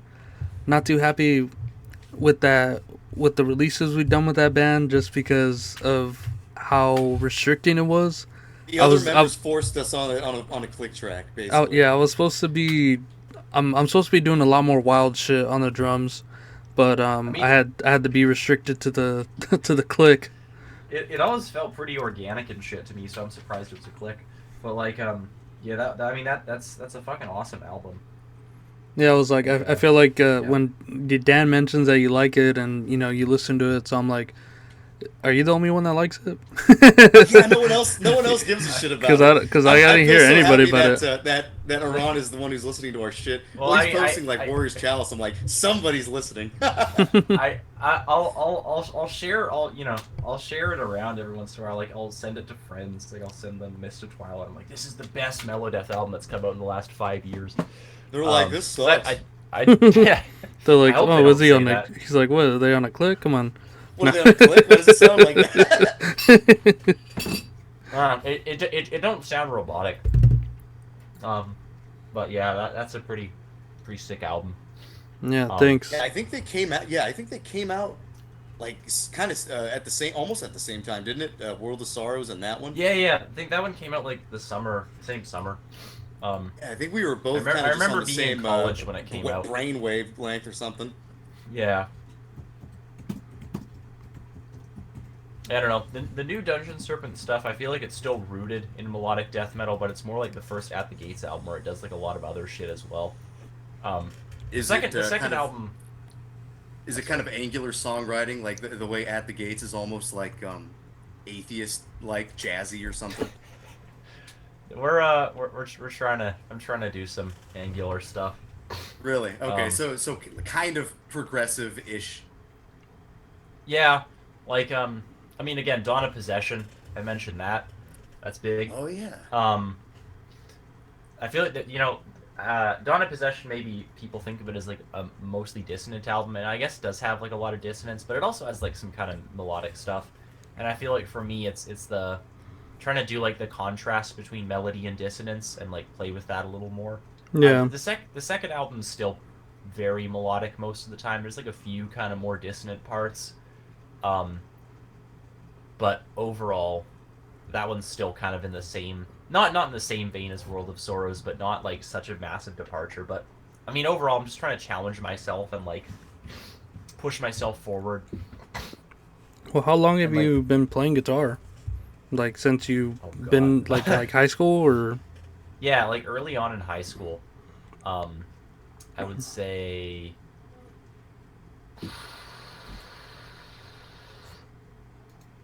So like the timeline of me playing guitar, I need to figure out what year here. I feel like 2015. Like I got into metal like last year of elementary school, Hmm.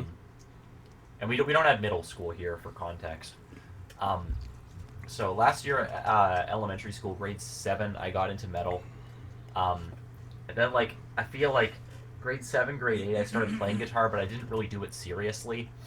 Like I just didn't really know what I was doing, and then like grade 10, or no, grade 9, I got into this class. This is a guitar class we had at my high school, and there was these two kids who were like older than me, and they like rock music and shit. And like I don't know, they inspired me a lot. So like I started actually kind of getting a bit more serious and like learning Slayer songs and like that kind of shit. Um, and that was also the year I got into death metal. So that would have been like 2016, 17, I feel like. So yeah, like 8 years at this point. But yeah, it's got to be more than 8 years. Jeez. Well, it's impressive for you to come out with World of Sorrows because picking up guitar seriously then and then releasing that, it's like just a astonishing feat. And it seems Yeah, like a lot of and it these, got big and it blew up. yeah, a lot of these Yeah. Zoomers are just Yeah, these Zoomers are surpassing. It They took got- us forever to do anything, and we're still not even there. yeah. You guys got the guitar gene or something. Yeah, man. I don't really know what the fuck happened. Like why. I don't really understand why Dungeon Serpent like got popular. Because I remember this when me You and guys the are other good. guitarist, when me and the other guitarist in Dungeon Serpent Repenter did like a black metal band, Purial. Like no one really gave a fuck about that for some reason when we put it out. I tried to release it. Compared to well, I don't. I think she was like looking for a more specific label. Yeah, we're not very specific. No, she's very like locked in on like a certain thing, and that's the shit she wants to do. She doesn't really fuck with anything else. It like makes her really hard to talk to sometimes, but like I respect it, I mean, sometimes I've been really locked in, but I've never been like that locked in where I just like I can't fuck with anything outside of like a certain kind of stuff. Well, But, like- when they get the vision, it's something's good. Something good's gonna come out of it if they get their way. Yeah, but like yeah, we released that and like no one really was that interested in it. Like no, I mean not many labels really wanted to put it out. So it was just like I don't really understand what made Dungeon Serpent successful and that not successful, because like both of them were kind of released in the same way, where it's just like we put it on the fucking internet. And like I guess the mix on that one's a little janky, but like the original Dungeon Serpent mix before Nameless Grave picked it up and remixed it is like dog shit. It's not really. It's actually. I say that because like everyone else says it, or like Nameless Grave said that, but like I thought it was all right. The drum sound was a bit stupid because I for some reason thought I had to make the drums sound like Septic Flesh because they were programmed, so they sound kind of silly on that one. But the guitars are pretty good. Like it's fine. It's raw. I But don't like, think I ever actually knew. Was that you that wrote the Purial stuff? it was both of us. It Oh, was like okay. 50-50. I remember it was pretty good. It was like it almost reminded me of Kavist or something like melodic kind Oh of damn. second wave-ish black That's, metal. that's, that's a pretty big compliment. I feel like our influences.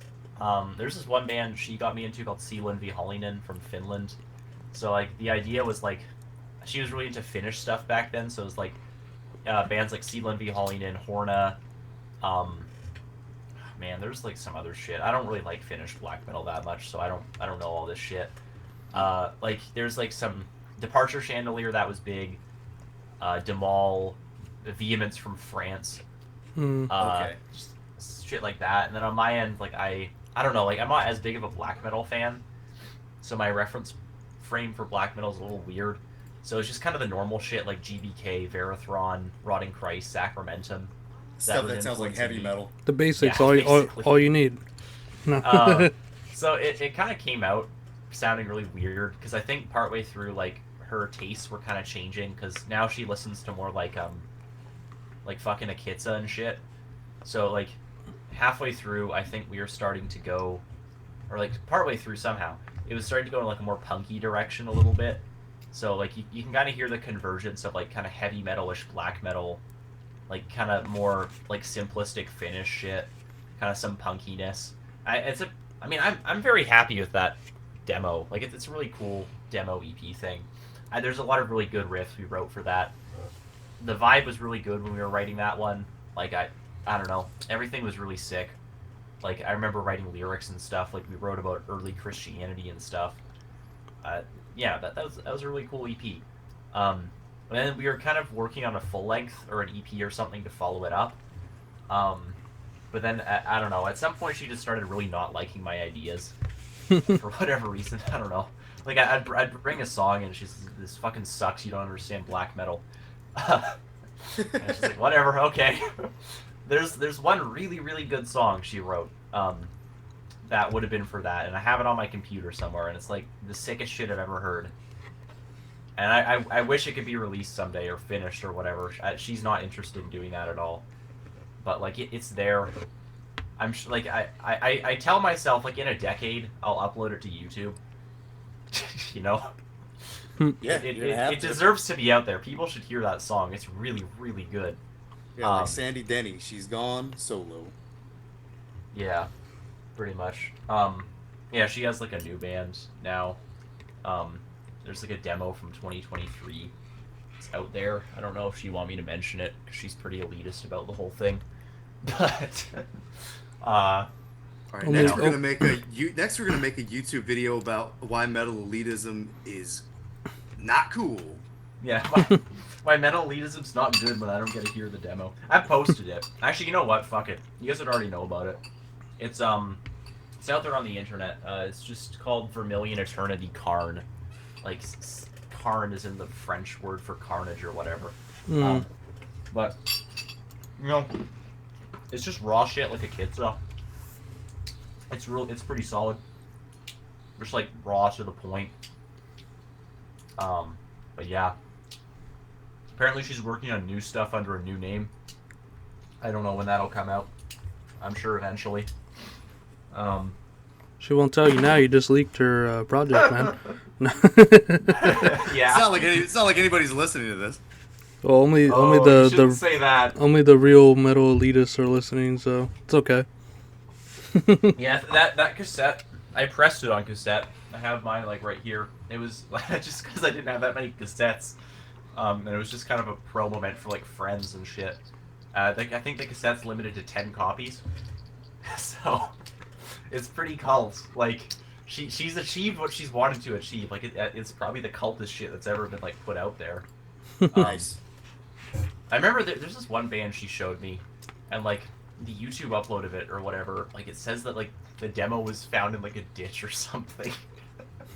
So I think I don't think it's a real story. Like I think it's just like I feel like it's just like something the band said in the upload like as a joke or something. But like that is like that would be the most cult thing ever. It's like if you found a demo in like a ditch. and that was the only one. I that had a found. CD that was a That'd real be piece badass. of shit. It was some metal band. I can't remember what it's called. It was like a guy with 5 arms with like a bunch of guitar, or like a fucking 5-neck guitar or something. He was like hooded. It's like known in like certain folk things. I don't know what it is. I found that at a record store. I'd listened to it. I'm like, Nice. I threw it in the fucking in the gully behind my house in a plastic bag. I'm like, maybe somebody will want this one day. So somebody found that at some point. Yeah. And there's God, I wish I knew what the name of that band was. It was something fucked up. I saw it like on Instagram recently. I'm like, Nice. I think I had that CD. Yeah, my do you guys know the band Dark Lord from Australia? dude, I was just thinking Yeah. about him. Yeah, with My the band- twin necks. Yeah.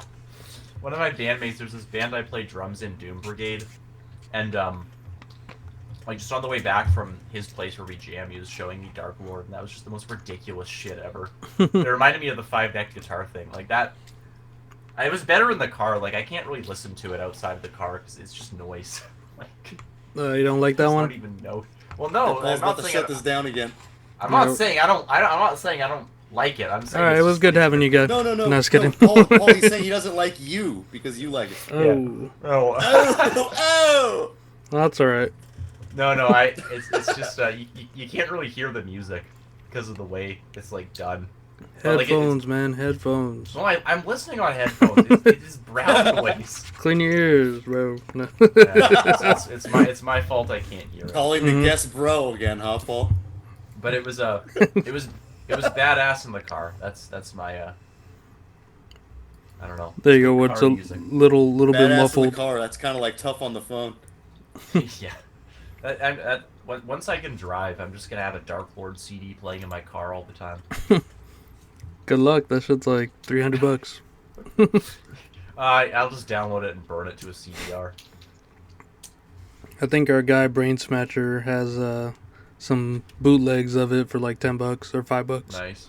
Yeah, I found like a bunch of CDRs at my job, just like a fucking case of CDRs.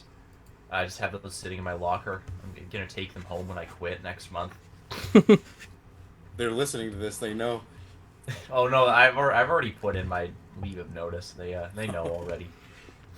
They got your box. They're not gonna let you pissed. take it. They got my box. Yeah, though. I found a lot of shit at work, but my work's just so nasty that like I don't want to bring that shit home. But yeah. Yeah, like cult bands. That was the subject. There's this one cult band I was gonna bring up.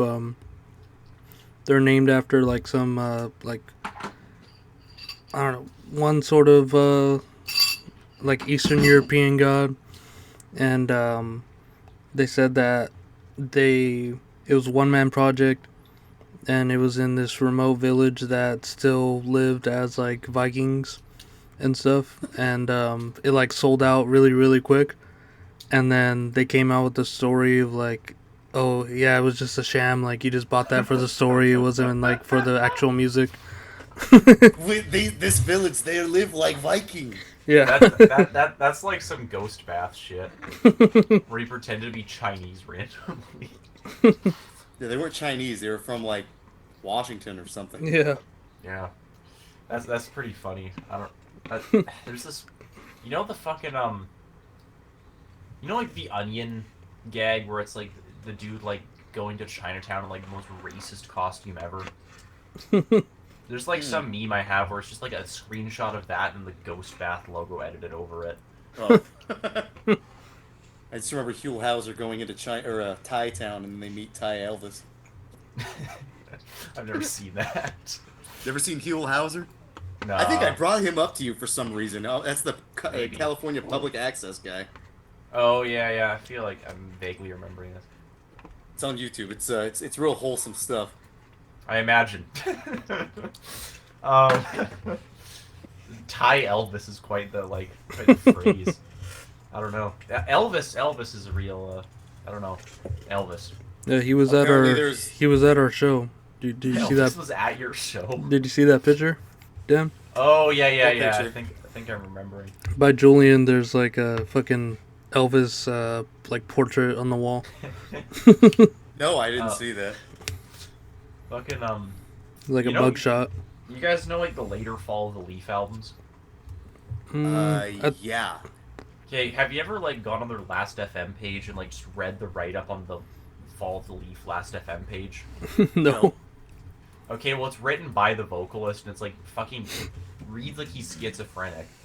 But like he mentions that like he like after their old vocalist quit or whatever, he got the gig because he just showed up and did an Elvis impression over their music. Oh, is that why he sounds like that? Yes. Okay, yeah, I really there's 2 songs on that Red album that I like a lot. One's called Cold Java, Yeah, and the Cold other Java's one's awesome. called Cold Java is so good. I mean, all the There was songs on another that one album that's are more awesome. like grungy sounding. I can't exactly remember what it's called. I just really fuck with the Fall of the Leaf albums after the first. Oh, it's one. called the first. the Fresca, I think. Oh yeah, Fresco's good. Yeah, the so you first get, like, album's these strange coffee names. kind of fucking generic, but like everything after it's just so like weird. It's such a weird band. Yeah, I like that kind of stuff. I like the metal band going into sort of 90s alt rock territory. I like how they like keep like even when they're doing alt rock, it's still death metal, or like it still kind of has those melodic death metal roots. It's just so like ridiculous, and like Yeah, the vocals are obviously just like so insane. I think Paul, you're not familiar with the Fall of the Leaf later stuff, are you? No. It's like a It's- better version of Volbeat, is what it is. Oh, okay. Oh, It's does like a way Volbeat better really version sound of like Volbeat. that? It doesn't. It's. I feel like there's something comparable to it. Yeah, I think I get what you mean. I've never listened. I don't think I've ever heard like a Volbeat song. I don't know. I don't think I'm tempted to get into it really, but like, I don't know. Paul's about to like... shut this down for a 3rd time. Yeah. See, who did you talk bad about? Volbeat and Famines, and there was another one. I forget what the third one was actually. Yeah, I this forget what is the other one was. this is a curse episode, Byron. Yeah. No. First episode. I'm a fucking hater. But no, I don't know. Fall of the Leaf is like badass and awesome music. Yeah, they are pretty badass. I'd I'm probably be- gonna listen to them a little bit more. I'd be rocking out to not Volbeat. Oh, you almost said Sorry. it. The redemption arc. I almost let it slip that I'm actually a Volbeat fan, and that's the biggest influence on Dungeon Serpent. I fucking love Volbeat. That's our Galicia influence right there. Volbeat? Yeah. It'd be pretty crazy if Galicia came from Volbeat. That'd be something else. Could have sworn there was something that I took influence for Mists of Twilight from Fall of the Leaf. I may be mistaken, but I think I I did. can imagine you did. I feel like I don't know. I don't know what I was gonna say. I was gonna say some shit. But yeah. Yeah, I guess we're talking about Puriel. This is what started this is Puriel and like Dungeon Serpent's success. And yeah, I don't know. I don't know what the cause of our success is. I don't really know what the factor that. I mean, I have theories. Like again, Nameless Grave pushed it pretty damn hard, which I'm thankful for. Like, I feel like maybe that was kind of when the Maggot Stomp wave was like peaking in the underground and people were getting tired of that shit. So, I feel like when Dungeon Serpent came out and it wasn't like It was fresh. it wasn't like another band doing like fucking open string chugs, but it was still like it still appeals to like OSDM fans, I guess. Yeah, and it's that's people- mysterious. The name Dungeon Serpent is mysterious. You're like, ooh. Yeah, It's mystical. it's mystical. We love bands with mystical names. I hope it's mystical. I don't really know what the intention behind it was. It was just 2 words I liked. But like when that came out, I guess maybe it was like a breath of fresh air for people. I don't know. People liked it. That's all I know. I hope people like the second one. Yeah, I'm excited to hear that. That's kind of like I don't know if I'd say nervous, but like there's a bit more stakes behind this one. I feel like in terms of it, like the first one was just like I paid for the recording out of pocket. with like the job I was working at the time, like I didn't really give a fuck. I was just making that for myself, and I made the second one for myself too. I'm never gonna make music for anyone but myself, but like, I don't know. I just like I hope, financially I feel like a little more has been put into this one, and therefore I want to make that money back. Ah. It's about making money, is it? Yeah, it's all about making money. It's all about the cash. The Avenged Sevenfold's influence is coming back now. Yeah. Well, Right. We got that drummer back. He moved to Portland, I guess. It's all making sense right now. No, I don't know. There's just like there's changes from the first one. Like it's not quite the same sound. I don't want to give it away because like I feel like I want it to be surprising when it comes Give it away, out. give it away, give it away now. Give it to your mama. I am gonna say, I mean I've already let this go in like an interview like years ago at this point, back in 2023. But people who like Garden of Shadows and the first Septic Flesh album will get something out of this album, and I think you know what that means when I say that. Okay. But I'm not gonna spell it out more fully than that. Wait, what do you mean? I'm just kidding. It's not gonna say it sounds Greek, dude. Yeah. Oh, the first one still sounded Greek, but this sounds. Everything Greek sounds Greek, by the way. Yeah, that's our thing. You mentioned earlier, like people have People have like things that they compared all the time. For us, it's like, oh, that sounds Greek. Everything's Greek. I mean that's a good comparison. It's all Greek to me. Yeah. Greece is awesome. Fucking love Greece. I love Demis Roussos. He's such a good singer. I don't even know who Demis Roussos is. From Aphrodite's Child. Yeah, Aphrodite's Child. He's that vocalist. Yeah, no, that bearded fat guy. I'm drawing blanks. But yeah, it sounds more Greek than the first one. I mean, it's also like it's not like we just went and became like Greek black metal worship. It's still like death metal, and there's still a lot of Swedish shit, and like North American shit and all that, like early Cataclysm and all that. But like a certain aspect of Greek black metal is more represented than it really was on the first album. There you go. There's a few basically saying interludes. it's the shit. It's the shit. It is the shit. Well, that I don't need to say. That's no surprise. That it's the shit. He'll get his money back.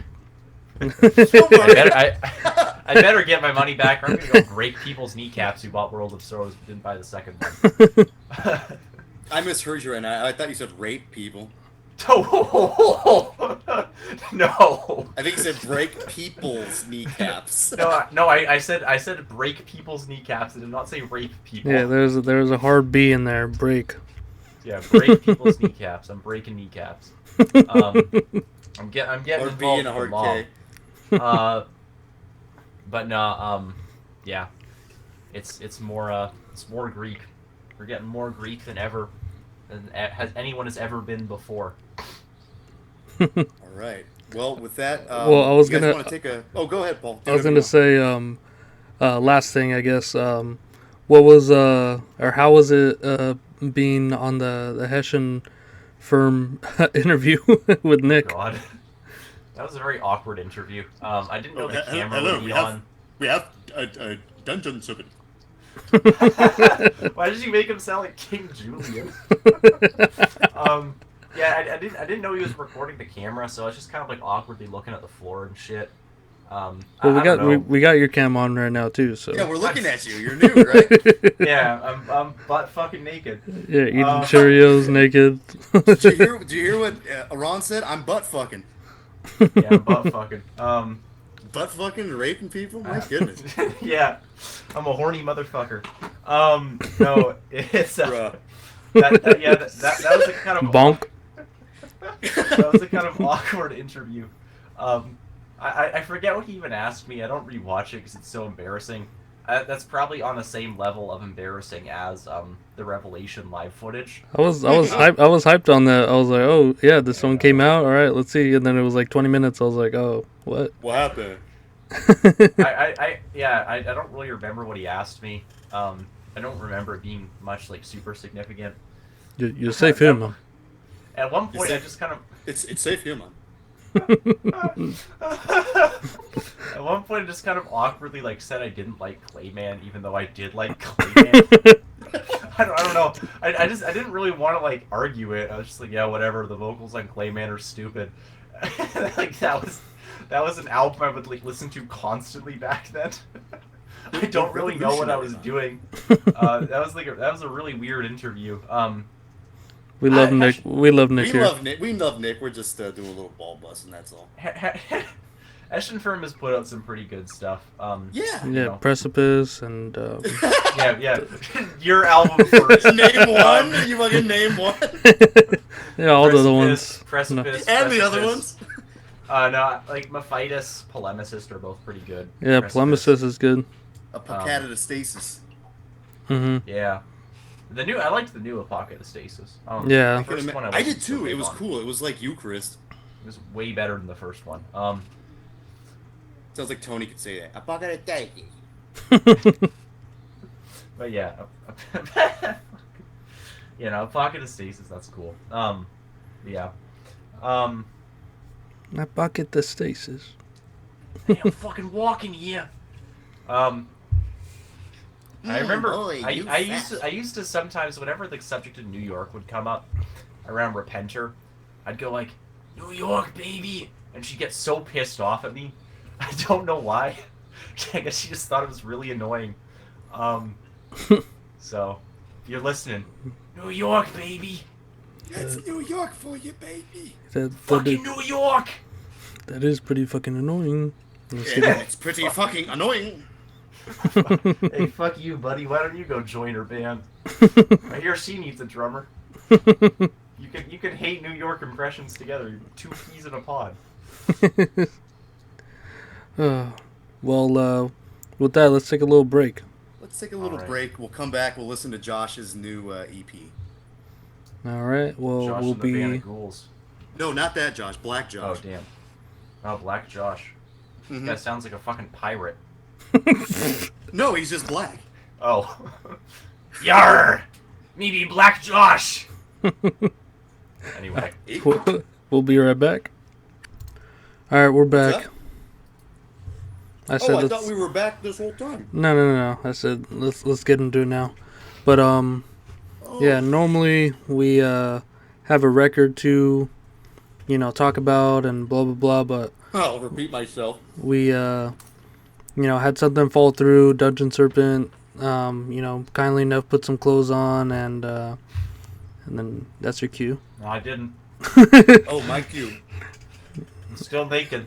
Yep, and then we're just gonna talk about something, a release our friend put out, and it's gonna be first reaction rather than the normal allotted time that we have to listen to a record and talk about it. Daniel? Yeah, about 10 minutes before we started the show, I was taking a poop, and I got a text from Black Josh, and wouldn't you know it, it's a link to his new EP, uploaded on the No Gleaming Light channel. Whoa. Nice. This is his band Unblessing. I guess you would call them war metal, Black Death, blasphemy-ish style. Their first EP was, I believe it's called like Rose Hill Cult. You can look up Unblessing here. Let's see. Let me take a look. Was the Chalice of Abomination? Rose Hill's Cult is the first EP, and the way I used to describe that to people is like blasphemy but with D beats. And then they did a demo 2022. That one was a little bit more of the same, getting a little bit more solid with production and like kind of execution. And the last time I talked to Josh, me and Paul were at his rehearsal studio. We assumed they were going to rehearse, but his band members didn't show up, so they were just kind of sitting there and we're like, okay, bye. But we talked to Josh for a minute, and he was saying the new Unblessing is not quite as generic, I guess is the way he worded it. It's not kind of the same Black Death war metal shit. It's funny, Julian, when I mentioned this, he's like, a war metal band with a black guy? How original. Okay. So apparently this one's supposed to be different. This is Chalice of Abomination EP 2025. I don't know when it ends, but I guess we'll figure out where we can When stop it. ends. So I don't know when the song ends, the first one. Oh yeah, So yeah. we'll figure it out as we go along here. Oh See well, what we think of this. on Bandcamp they have it here, so Oh, there you go. they Well, also Bandcamp, you can't turn the volume down. yeah, but I'm saying it's like 3 minutes 25 seconds of the first song. Okay. 3:25. So yeah, we'll usually talk about what we think about the record and all that before, but again, we this don't is know a what it is. blind listen, so And apparently it's different from the other ones. So Yeah. I mean, Yeah. I'm from the home city of this shit, so yeah, this guy's I from don't know. our city. He lives down the street. I home city of war metal. I meant. yeah. Yeah, no, I know what you mean. Yeah, so I don't know. I guess maybe I can judge war metal well. I have no fucking idea. I don't really like it very much. I like some of those bands. Well, you but better like this, I boy. better like Boy! Okay, well I'll bear that threat in mind. Cool. Gets to licking. Well, Okay. yeah, this song, it came out this year. EP. It's called "Chalice of Abomination," and the I first think song, it came out today, didn't it? I don't know, but Let's see. Yeah, yesterday. Came out yesterday. there you go, hot shit on the Hot. Bunsen burner. We so on fire. We feel And, hot. Yeah, the first song we'll listen to is the first one, "A Graveyard Graveyard Violence." Violence. Good title. Right. All Yeah, right. good title, dude. Well, we'll be right back.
All right, we're back from that Graveyard Violence.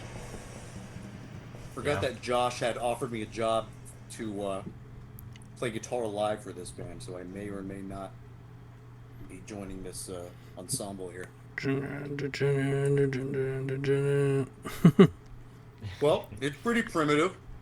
It Yeah. sounds a little bit more like black metal than it does like kind of grinding war metal to me, you know? Yeah, the Yes. riffs are a little bit more in that war metal, you know, area.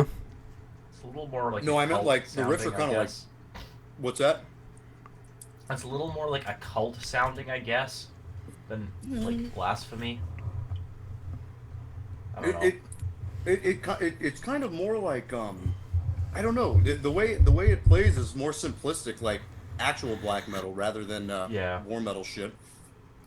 Like it straight up does sound like some kind of dark Australian band or something. Yeah, yeah. Like I in a can hear a weird bit of sense, it that. almost sounds like Bestial Warlust in like certain areas. Yeah, yeah. Yeah, I really like that blasting section towards the later half of the song where it almost seems like it's falling apart a bit, but you know, they get right back on it. It sounds almost South American in that sense, which is Yeah, cool. yeah. It has like a weird kind of mystical jungle feel to it, doesn't it? Yeah, Or Mystical like jungle. or like desert-ish kind of feel. Like Yeah. I'm feeling Australia or like yeah, like South American type shit with the like I, just kind of controlled chaos, I guess. I liked the production. I liked how much reverb there was. That was pretty cool. yeah. The drum sounded great. You can hear all like the little flourishes on the double kicks, and the snares were there the whole time during the you know, like offbeat blasts at the beginning, and then you know, right on cue, the DB comes in, and it's you know, it's just it's good to hear that that style of riffing, not necessarily like rhythm wise, but more I guess intervals and like the production and tone being played in that style. It's pretty refreshing, which is it's pretty sick. It Yeah. didn't really come off as like punk. It just came off as like primitive. Like, yeah, we should use these beats in extreme metal again. You know. Yeah. Can't go wrong with the DB. It's a pretty good pattern. Yeah. Sort of reminds me of like that band Trifane a little bit or Hell Rot, where it's getting more into the territory of like more modern sounding war metal, what you would expect war metal to sound like, but it kind of has that first wave like American black metal sound to it, kind of like Lucifer's Hammer or like Vaughn or something like that. Yeah, I did get some Vaughn from just how like simplistic it was. I guess in that sense of like being a little bit more modern sounding, it reminds me of I think there's a band from Australia called Forbidden Citadel of Spirits. They have some moments that kind of sound like this. That's a crazy band name. You never heard of them before? I think they have Nah. interesting song titles too. They have a song called "Might Go Thrust for the Ointment." Nice. Goat thrust for the ointment. Yeah, last time I said that song title, Fred went, "I love black metal." Yeah. Black metal has some funny titles in there. Yeah, pretty solid, dude. It's it's pretty evil sounding, and not even in a sense like brutal, crushing, chaotic. It's actually got some atmosphere to it, so I dig that. Yeah, and I always appreciate when a release just goes right into it. Yeah, Yeah. Didn't waste any time with the intro, especially with the runtime of like 7 minutes. it looks like there's only a digital version, but apparently this is going to come out on cassette, new label, the third. I've never heard of this. Hooded Demon Records. Apparently this is the third release, but I have no idea. I've never heard of them before. Yeah, me either. Let's see. I kind of want to check this label out real quick, see what they got going on. And there's nothing on Metal Archives of Hooded Nice. Demon Records. Fred, What did they put out? I wonder. Fred can get some metal points and put them on there or something. Yeah, he's a metal lord on Metal Archive. Oh, they actually have a website. Oh, they reissued what do you call it? They're doing. Oh, apparently this hasn't come out yet. Audis Menda. They're doing an LP. Oh, Oh, cool. You know who that is, right, Aaron? I've heard the name. I don't. It's one of the Black Twilight Circle bands. Oh yeah. Yeah, yeah. they're like one of the. They're like the trippy, drugged out one. Yeah, I've listened to that one before. Let's see, what do they have here? Oh, it's just like friends bands. Addis Munda, Shatan, the band Old Coven. We played with them. Yeah, you guys are Fallen friends with Angel. Ares Manda?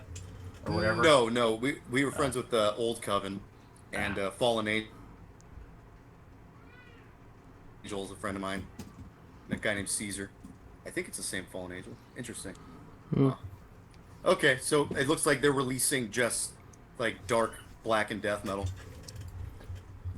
from the LA area. Nice. Oh shit! I thought I saw funeral smoke here for a second. I Yeah. think I did. The LA area has a lot of shit. It's pretty Uh, cool. Not yeah, shit I isn't guess like, they do. you know what I mean? Like, there's a lot of stuff. Yeah. I don't know. I don't know. I'm not really paying that much attention to what's going on in the LA scene. We go to like some shows and Yeah. Well, But we gotta start paying attention now. you got Yeah, more who than was- goddamn Vancouver. yeah. Were there any other? Were there any like opening bands that we had seen lately that were like good? I don't remember. What was the last show we went to? Didn't we go to? Or no, the last Well, show I for- went to was. Oh, the last show I went to was that fat bass player who looked like me. Yeah, the Coven one. Yeah, I forget the name of his band. Oh shit! No, I'm thinking of something different. Yeah, I don't even really go to shows here anymore in Vancouver. I kind of got like fed up with like the scene. It just kind of started pissing me off, so I stopped going to shows. Didn't you say it was pissing you off because people were like out in their cars drinking instead of like watching the Out bands? in their cars. Or out in the maybe I see- parking lot or something? Oh well, yeah. I don't know. You'd also get these shows like where there'd just be like a million kids fucking drinking, and it just felt like they were there to drink. I'm not as That's really what mad about that's that what we anymore. usually do. I don't really give a fuck. I think it's more just like the inner workings of like having to see these fuckers around who I don't really care about or like, who just kind of like I don't know, like every time I learn some scene drama from Vancouver, it's like some stupid bullshit that high schoolers would get into, and it's like 30-year-olds doing it. And it's just Seething like, anger. fuck this. Hey, 30-year-old Vancouverites, stop pissing off my man. Yeah, I don't That's know. a it's that's a just- call to stop it.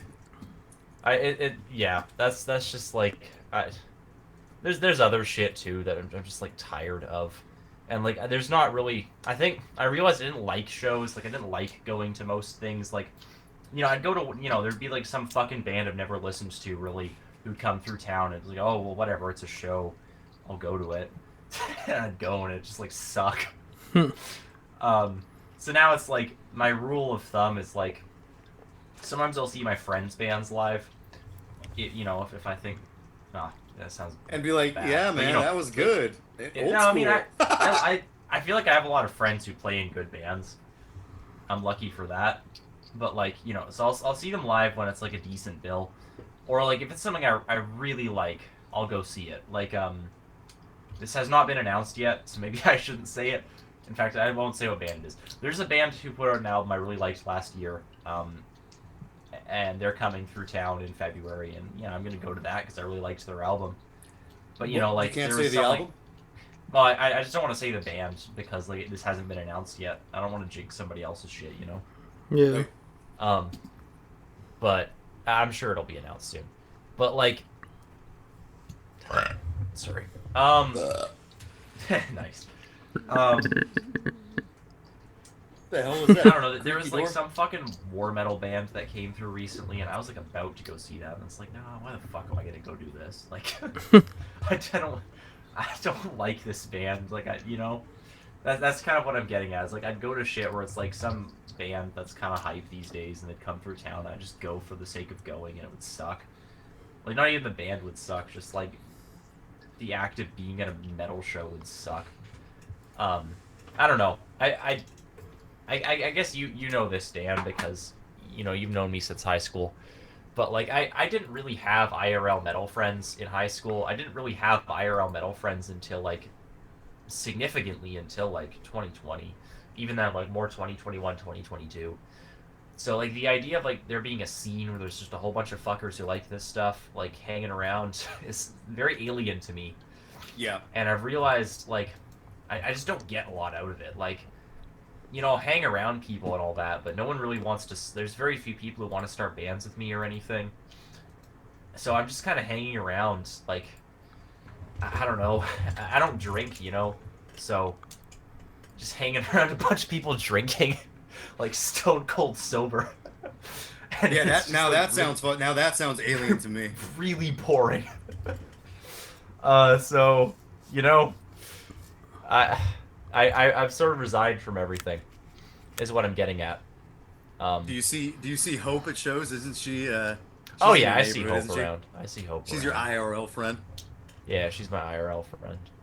I think she's been on this show like 4 times now. Hey Hope, if you're listening, there's a Gorophilia CD I still need to give to you. Oh, she's not listening.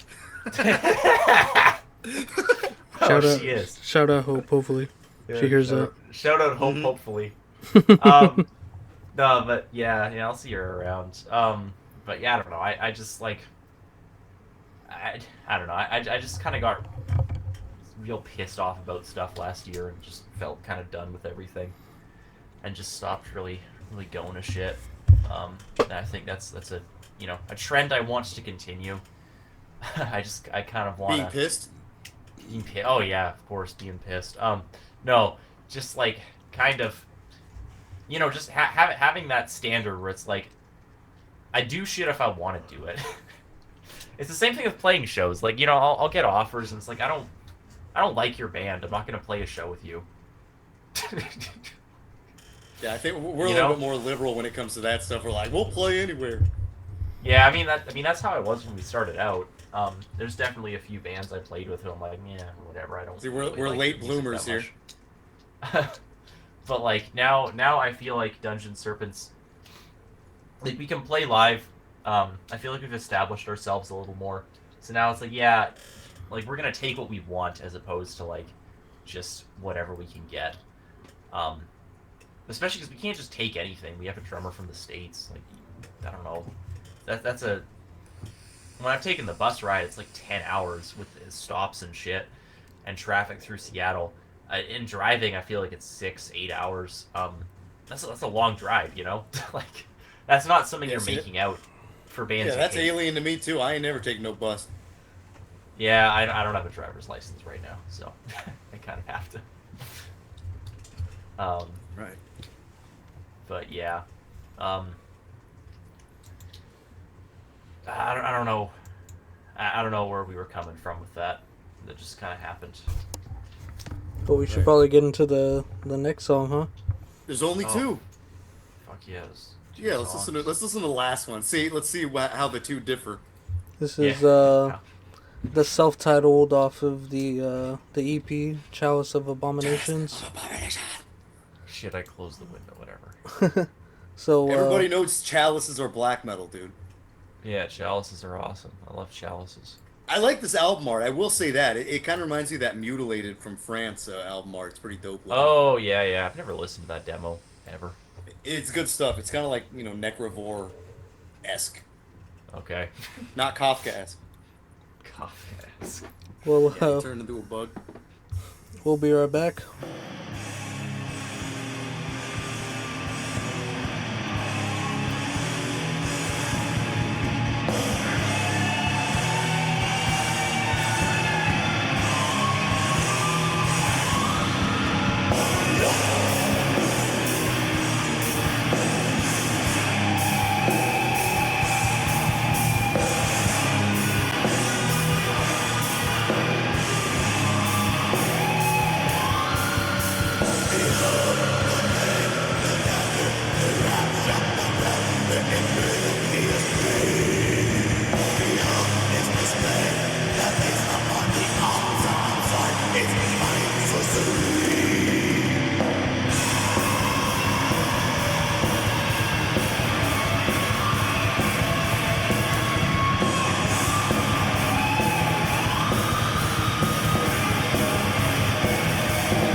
Alright, we're back from that scary ass outro. Oh my goodness. Yeah, giving me chills. That's gonna give me more nightmares tonight. I will say I do like that second song a bit better. Yeah, me too. It had a lot more dynamics. I really like the slow intro. Usually you would hear that at the beginning, but putting it on the end of an EP is pretty good. And I like just where the song went because it was playing a little bit of those D beats too, but they're still hitting those chords with like the original. Yeah, it was basically like the original riff, that storyteller Black Doom riff. Yeah, it was sick. I like that one a lot better, even though it was going in between mid bass and blasts into the D beats. Like it was a really good track. I like that one a lot better, I think. I always appreciate Unblessing. when war metal bands have those doomy sections like Ved Tuck by Vaughn and shit. Yeah, it kind of reminded me of Chalice, like but less. Abruptum a little bit. That kind of just noise section where it was just like one note ringing out with some guitar noise. Yeah, definitely. Like you said, atmosphere right when it started, and Yeah. kept it the whole way through the whole EP.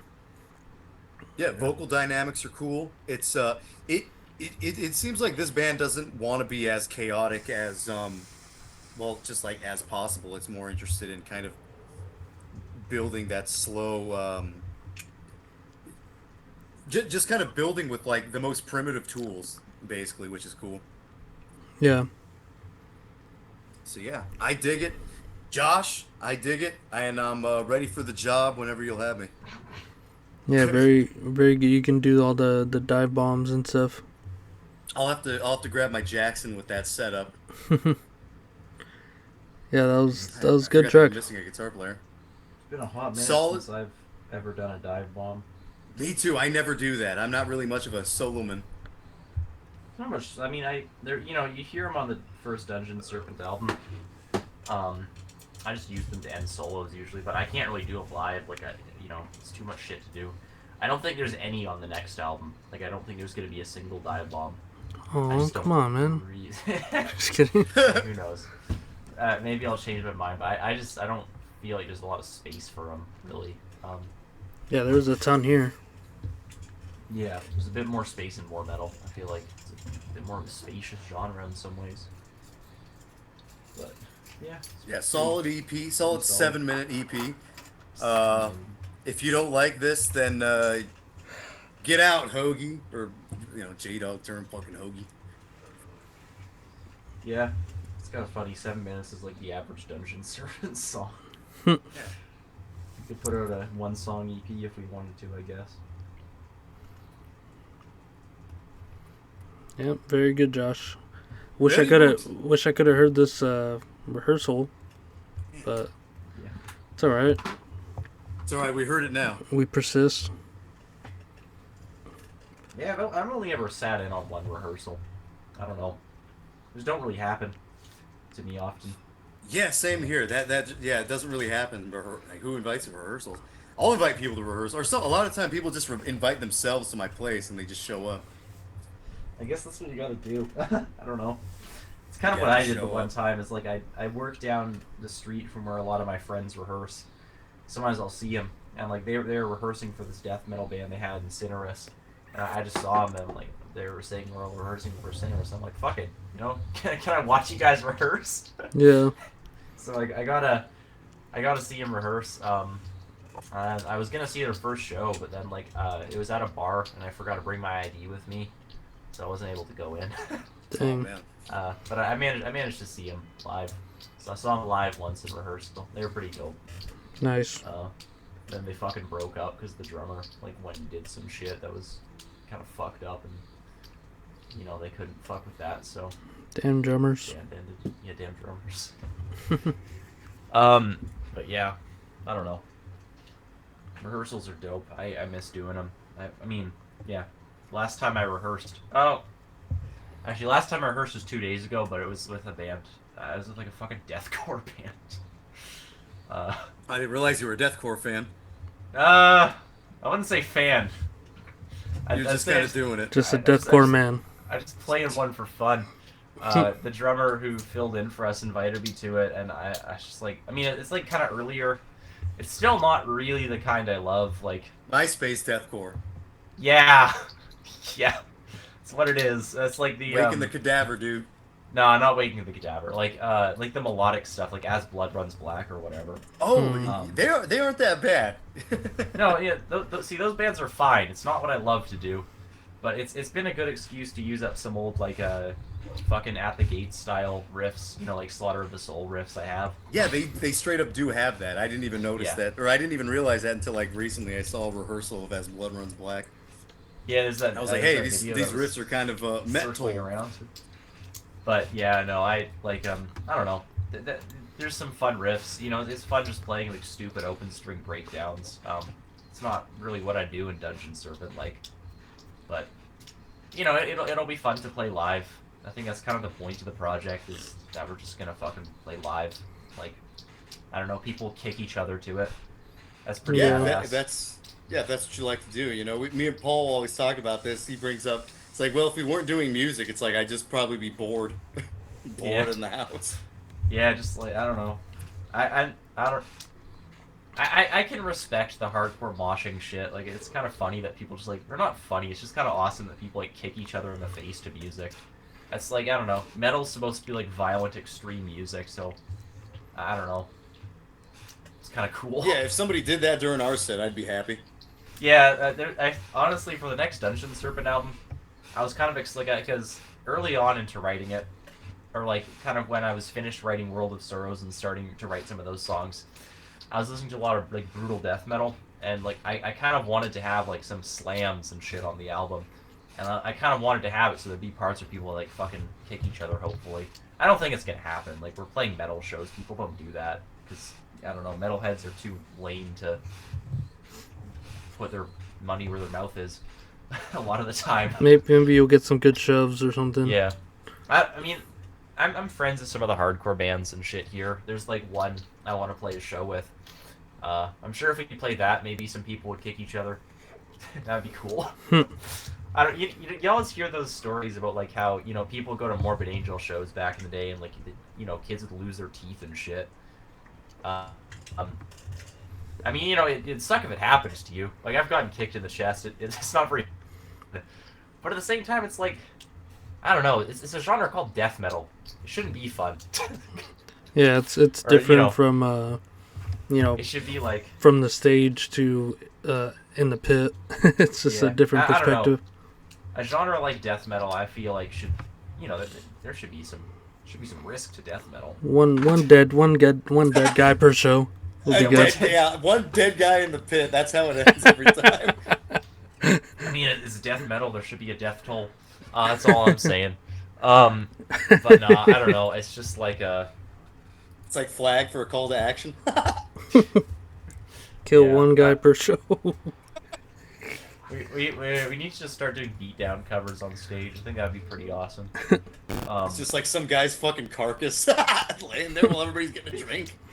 Yeah. That's funny. But, yeah, I don't know. Yeah, I guess I was rehearsing with a deathcore band. That's coming along. But yeah, last time Dungeon Serpent rehearsed was like in fucking August.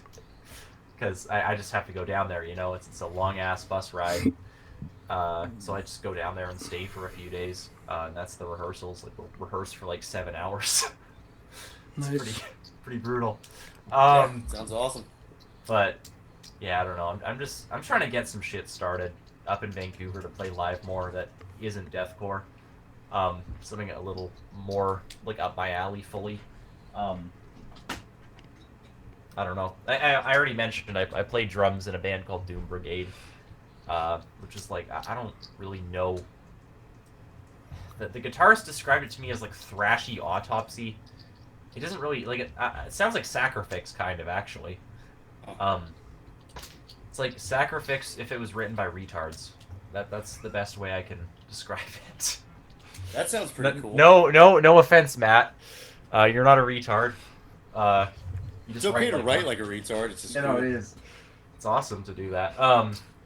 But yeah, that one's pretty cool. I was enjoying playing drums. I'm not good at it. I'm not really a drummer. I just kind of do it because I can never find one. So I've started learning a little bit, and the best way to learn. The drummer in this one screamo band up here told me this when I was asking her for advice.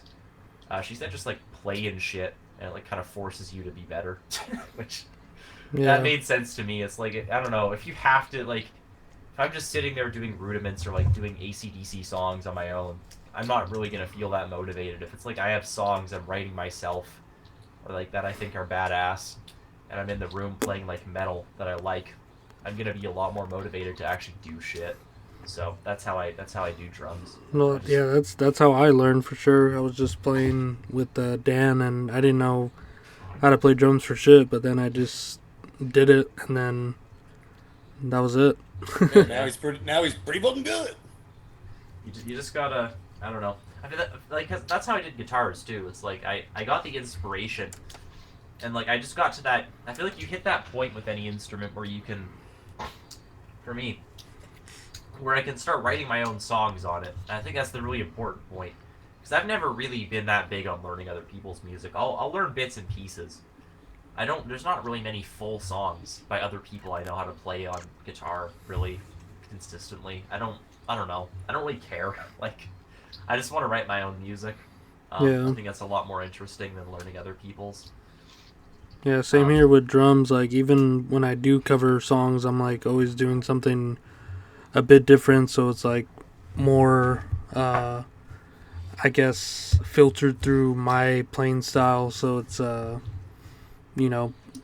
something closer to home there. Yeah, I feel like you gotta. I don't know. Like I've thought of learning a few songs on drums, but I just never do it. Like I don't feel like it really. Like I feel like it's more like I'll listen to songs and I'll hear like little beats or whatever, like things they do that I kind of think are cool, and I'll just try to replicate. Yeah, you it to gotta the best steal of the my beats, abilities. man. Yeah, gotta know the beats. I don't know. My repertoire is admittedly pretty low. Like I can do a D beat, a blast beat, another kind of blast beat, like a rock beat. I don't know. That's it. I need to get better. That's all you need. It's just fun. You just you just use those and then play them faster or slower. Yeah. There's also like a Greek black metal style band I do drums in. That one's pretty hype. At the moment it's just me and a vocalist. Like it's a demo I wrote. I wrote it all myself on guitars. Originally it was programmed drums. And I was at work and I was just thinking like, fuck, I could play this on drums if I wanted to. Like, If Wolfen could do it, I could do it. Yeah. It's not fast. Like it caps out at like 160 BPM. Which Yeah, is, those are like all just like rock beats at the end of the day, and it's fucking Yeah. sick. So it's simple ass shit. I just started grinding it out on drums, and that was like the first song I ever learned was my own. So that one's good. It's just me and a vocalist right now. He does like vocals, lyrics, all that cool shit that I don't really feel like doing. He's pretty awesome guy. We're good buddies. So that's it's coming along eventually, I guess. I don't know. It'll be out when Take it's it. out. Take it at the speed we take it, really. It'll all be out when it's out. Oh god, yeah. But yeah, I don't know. That's kind of what I got going is like deathcore, death metal, and Greek black metal. Yeah, So, I got like screamo, power violence, and war metal, and Nice. whatever Dan and I decide to do next. But I think we're Yeah. chilling on writing. Yeah, maybe. Screamo's I pretty awesome. I don't exactly know what the hell I want to do next. You mentioned DSBM. Yeah, Maybe I I can do want to. something Oh yeah, I like want to that. do a DSBM Warriors Chalice release. I think that'd be Oh sick. my god. So, I'm So interested some- to see how that'll turn out. so you like what's your favorites? Malvery and Bethlehem? Yeah, those are. Oh those are no, out there. you're doing good DSP. Yeah, Okay. I thought you were gonna. Do, I might fucking- incorporate some of the other side in there too, like anti and shit. Like Yeah. Hakuja maybe. That's Yeah. fine. Yeah, Malvery's awesome. those are all great. Yeah. Yeah, maybe like intricate bass playing, like Atlantic Storms again. We'll see. Atlantic Storms is pretty fucking sick. But yeah, Malvery's crazy. That's some crazy shit. Yeah, those are like there's like the manic side of DSBM, and then like the The like post the rock side, post rock side. post black metal side. Maybe Yeah. Life Lover is on that side too. Life Lover's dope. I love Life Lover. But I feel like there's something more than DSBM. Like I always think of them as just kind of like post-punk mixed with black metal a bit more. Yeah, exactly. Yeah, they're kind of just like a rock band with metal influences almost. Yeah. Which is awesome. Like, I don't know, the world can use more bands like that, or just like fucking weird and don't really fit into a category. They just get called DSBM because, like, I guess the vocals a little bit and like the fact that it's depressive. But Yeah. again, I feel like it has more in common with like just post-punk, like Joy Division or whatever. Yeah, Yeah. Paul, you were talking about like continuing the brutal death metal thing. I don't know that I can add anything to that sound. Maybe maybe just not. play like that. I was just wanting to go into like sort of melodic gore grind sort of shit. Melodic Oh, that gore sounds grind. sick. Yeah, like Infoma or something. Yeah, I'll have to really think about this because there's some ideas floating around with us, but This one lady I know mentioned this one like fucking gore grind band that was taking influence from like Gardens of Grief by At the Gates. I have this saved somewhere. It's pretty dope. Yeah, you have to share that with us. But yeah, I don't know. I like brutal death metal shit. It's not my main genre. I feel like the drummer in Dungeon Serpent listens to way more brutal death metal than I do, to the point where that's like the main thing they listen to. But like, there was some brutal death influence on this next album. So Yeah, it's always good to hear that, and it's like sprinkled in. If it's like or I don't know, that's just kind of how I am with just all metal music. If there's sprinkles of shit that I like melodic shit, brutal death shit, a little bit of techie stuff, then I'm like down and all for it. But it gets a little grating on me when it's like all just one of those things. yeah, I feel like, I don't know. I've been noticing this a lot with bands these days. I maybe it's always been like this, I feel like. But I do notice, there's always these bands that just kind of like stick to one fucking sound their whole career, and it's a little boring. Yeah. Like, I don't fuck with it too hard. Like, there's some bands like, there's some guys who have like fucking archive pages or whatever where they post their collections. And they like all this dope shit, and then you listen to their band and it's like the most boring. I like, know. Yeah, shit you've ever heard. It's like just, you listen to all this stuff, you're not influenced by it, and you just Yeah, want I to do know. this one thing. Like there's this dude from this one band like down in one of the fucking states south of me. I'm not saying which band. And he was posting like Eternus and stuff. I'm like, damn, if only your music kind of sounded like that. Yeah, there's something about that. It's like, what's going on? There's like you have so much, and just metal in general. There's like so much more. Not everything's so cult anymore. It's like everything's available for you to write and take influence from and make something great, and you just stick to the one thing rather than trying to mold something else. It's yeah. I feel like it's such a big cornucopia. Like there's so many different styles of metal, and like so many different like kind of unique things each band brings to the table, and like my philosophy is always just like I'm taking the parts of every band I like and trying to mix them together in some way, shape, or form. Yeah, like I'm never trying to limit myself to just like, oh, I'm in this band, I have to do this. Yeah, that's like the whole.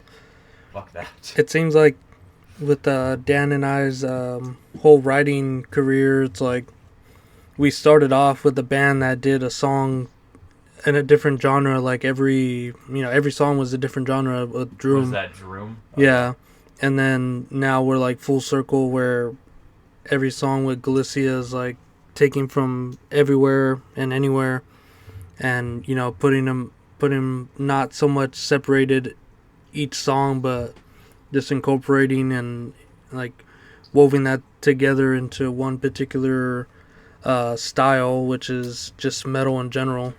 Yeah, I feel like I know you guys are into those like fucking Albertan bands with Galicia. You know, like Axis of Advance, Ouroboros, Lust, all that. And you know, like those bands, I was messaging Vermin from, oh shit, actually, okay, whatever.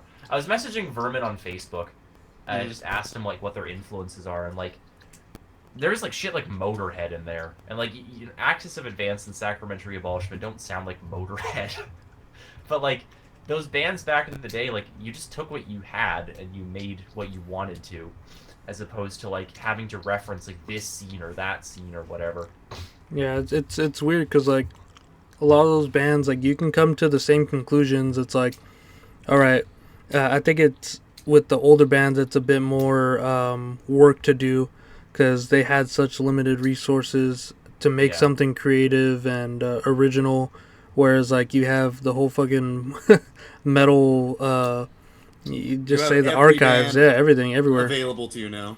Yeah, you could just like, it's so much simpler to be like, oh yeah, I like this part in this band, let's throw that in, our stuff, and then. But people don't do it. Yeah, they like. Weird. Yeah, it's really weird. I don't know. I just have been noticing like a lot of people are super referential. Like I've seen bands referencing like certain bands, and they'll just get like. They'll be getting things about these bands down to like how those bands phrase their titles and shit. Yeah, it's just like full worship projects. I don't know. I mean, you know, the Greek black metal one I did started as a worship project, but even then, it's like post that, like the vocalist is from the crust scene and shit. So like, I feel like it's gonna go in a crustier direction after that. And, like, I think that's dope. Yeah, I like that Motorhead as an influence for Vermin. That's pretty cool. I think it was more. It was more the other guy. Vor. Vermin. Yeah, War. Vermin was the guy bringing like Thergathon and shit to the table. That's pretty dope. Yeah. He told this to me off the record, so maybe I shouldn't be out here saying it. It's all right. No one's listening. Yeah. It's so far into the show that no one is listening. Yeah. I'll send it to Vermin with the timestamp to piss him off. See, dude, that's the beautiful part of this show. It is so long form that even if somebody says something, no one will ever find it because it's like, well, this is 2 hours, 35 minutes, 32 seconds. It's like you'll never find it. You'll never find anything that anybody says in these things. Yeah, no, it's just a big long fucking phone call is what it is. You'd have to be connected. You have to be, or not. I don't know what I'm saying. You have to be committed. Yeah, you'd have to be some fucking wacko to listen to all this. Shout out Shannon. Yeah, shout out the wackos out there. Hopefully he listens all the way through. Fucking If you're hearing this now, comment, "I'm a wacko and I'm proud." Yeah, say it loud. I'm a wacko and I'm proud. But yeah, I just feel like I the first Dungeon Serpent release is maybe a little more like referential. Like it, I was maybe I feel like it's still a little eclectic. Like it's not just pure one band or one scene worship. No. Like, it wasn't just Sweden or just Argos Lent or something. But that one's a bit more focused. But like I feel like when I do something, I'm always doing the first one a little more focused, and then from there it expands. Like I've established that baseline, and now I can like fuck with that baseline as much as I want, and I will, because it wouldn't be interesting if I didn't fuck with that baseline. Yeah. Like again, for Dungeon Serpent, like the shit I write these days, I feel like is totally alien from what I was writing back then, but it's still derived from that somehow. I'm still trying to build on it. So yeah, it's just kind of like, I'm excited to hear that, man. Yeah, I hope. Me too. I hope. I wonder what the situation after the second full length is gonna be, but I hope there's like a lot of shit I've gotten built up because I wrote that full length. You're gonna be flying around the world, buddy. Hopefully we can. That we'll see. Just come to LA. We'll do a show. Oh man, Yeah. I really do want to. Again, I'm saying that'd be cool. There's so much good shit in California. Just California in general. Like I feel like you could do a whole California tour because it's a big ass fucking state. Yeah, hit up north and then go down south. Yeah, like, when you're when you do your tour in the States, when you get to us, remember us. We'll play a show with Dungeon Serpent. Oh, Yeah, you'll be like, oh yeah, remember us? We did that podcast. I remember you guys by virtue of liking your music a lot. Oh, cool. Cool. It's on the bucket list. Oh shucks. But like, oh shucks.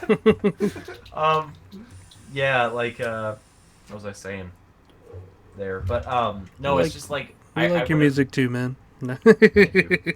I wouldn't. And we like you. I would have been writing the second album, like the last two songs I would have finished writing kind of around summer of 2021. And then I would have sent them off to the other guys summer 20 or like winter 2021, 2022. And you know, yeah. So this is at this point a 4 or 3 year old album, and you know, like there's songs before that I've written that didn't get on. There's songs after that I wrote that didn't get on because I'd already written songs for a second album. And like it had a whole like kind of connection between those songs, so I couldn't just change them out. There's songs I'm writing now that you know aren't getting on. So like I have so much material written. Like I want to say like 20 fucking songs after this shit. Maybe Damn. not 20, more like 15. But, Oh, like, okay, that's not that much. No, I'm just kidding. I have so much goddamn shit written, and like I just want to get it out, you know. Yeah. I just want to start getting that shit out because I feel like it. Those are some of my best songs I've written, and I'd like the world to hear them. I'd like people to be associating me with what I think is my best work, as opposed to World of Sorrows, which is like, you know, something I wrote when I was 18 and didn't really know how to write songs yet. Yeah. You know, I still like those songs. I feel like there's cool things in them and stuff, and I think they're pretty dope songs. But like, I've gotten better since then. And Yeah, you're already far ahead of everybody else. Hopefully. I don't know. Especially because you're younger than a lot of people who are in this game too. Yeah, I feel like people don't appreciate that sometimes. I don't know. Like that. I don't know. I'm out here doing this shit, and I'm younger than them. It's I don't know. Sometimes people like fucking talk down to me because of my age. It's like, shut the fuck up. I don't know. Where have you gotten that I haven't? Exactly. That you know, you were saying you were kind of nervous about releasing the second one. Just remember that. Just remember, I'm better than you. Whenever those thoughts Well, come to you need, you need those that little arrogance because you need the arrogance. You could be arrogant if you're good. Being arrogant's awesome. I think it's more just like the financial. I need to be financially. Boy needs that bread. Boy Yeah, needs I that need bread. money. I need that fucking money off this. Speaking of which, are you gonna be doing like any shirts or anything? I know you had like some patches for the first We have release. shirts. They're still up for sale. I have a whole lot of them. I have tons and tons of shirts. All right, You have I'll an get XL? I'll get one in the man size. Get one Yeah, of because them I outside. have one of yours. It's a bit Yeah. tight on me. God damn. Same fucking one. I still have those. I want to do some more. There's this screamo band. Some of them live in my neighborhood, and one of their members does these really fucking awesome drawings. Drive your plow over the bones of the dead, and like I want to get him to do something for a shirt, for sure. We need to like get the album done, and then I'll think about merchandising, where the real money from the movie is made. Yeah. Spaceballs the Both- flamethrower. Dungeon Serpent the T-shirt. What? Dungeon Serpent the patch. Dungeon Serpent the CD. The kids the- love this one. Need the hats, that's an awesome. the movie. shorts. Yeah. Oh no, we're never doing shorts. Fuck that. Oh Dungeon- yeah, shorts. Dungeon Serpent embroidered jeans. How about That's oh yeah, no. Dungeon Serpent like Y2K fucking jeans.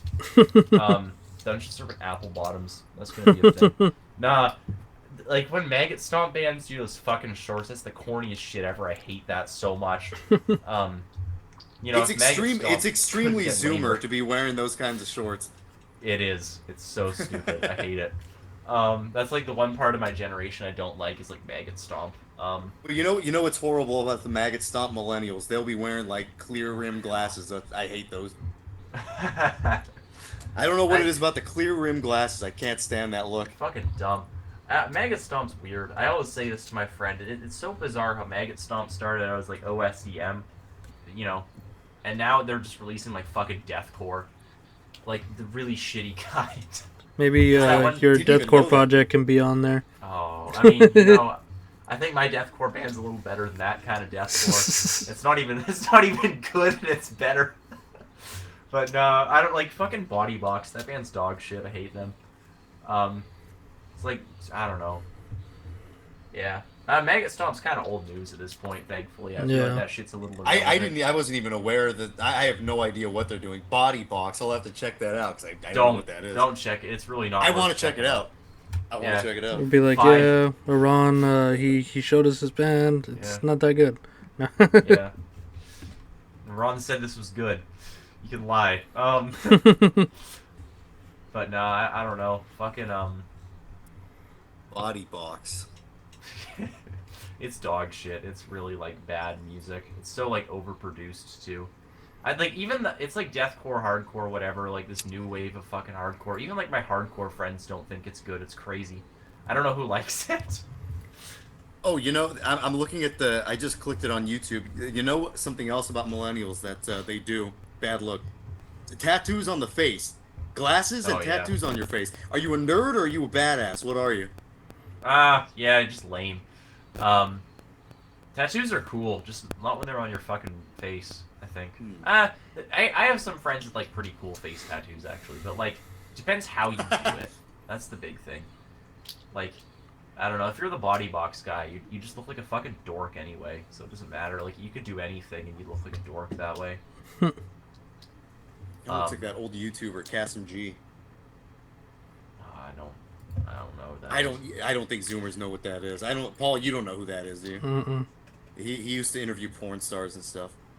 Jesus. Oh, wait, what's his name again? His name's Kasim G. Yeah. Me and Julian thought this was like the funniest shit when we were in, I don't know, middle school. I remember, I thought you were talking, you know that one guy who made like the fucking like stupid TikTok musician who made the song where he's like complaining that he couldn't get laid in Massachusetts. And then it was revealed like he used to do those like street interviews and shit.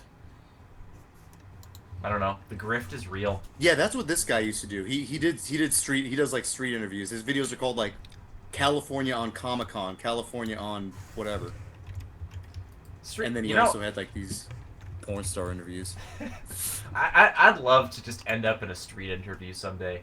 I think that'd be really funny. Especially when people like take those as opportunities to troll. It's awesome. There's some funny shit you can do. I don't know. I don't know if I'd manage to do it. I don't know if I'm like that brash about everything, but I'd hope I could. I don't know. I'm on the YouTube homepage, recommended videos, and I have a video that says inside a squirrel's nest, and it's a squirrel like chilling really fucking hard, dude. It looks cool. Fuck yeah. Hold on, I'll send you this picture. I took a picture of the screen. Nice. I do that sometimes. Here, you can see this squirrel. If you so please. Shit.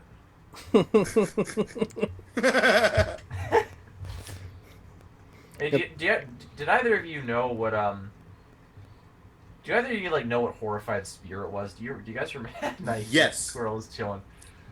I don't know. It just came up the other day. Like some fucking meme page posted an image of Horrified Spirit. Like I saw that too. It was Horrified Spirit.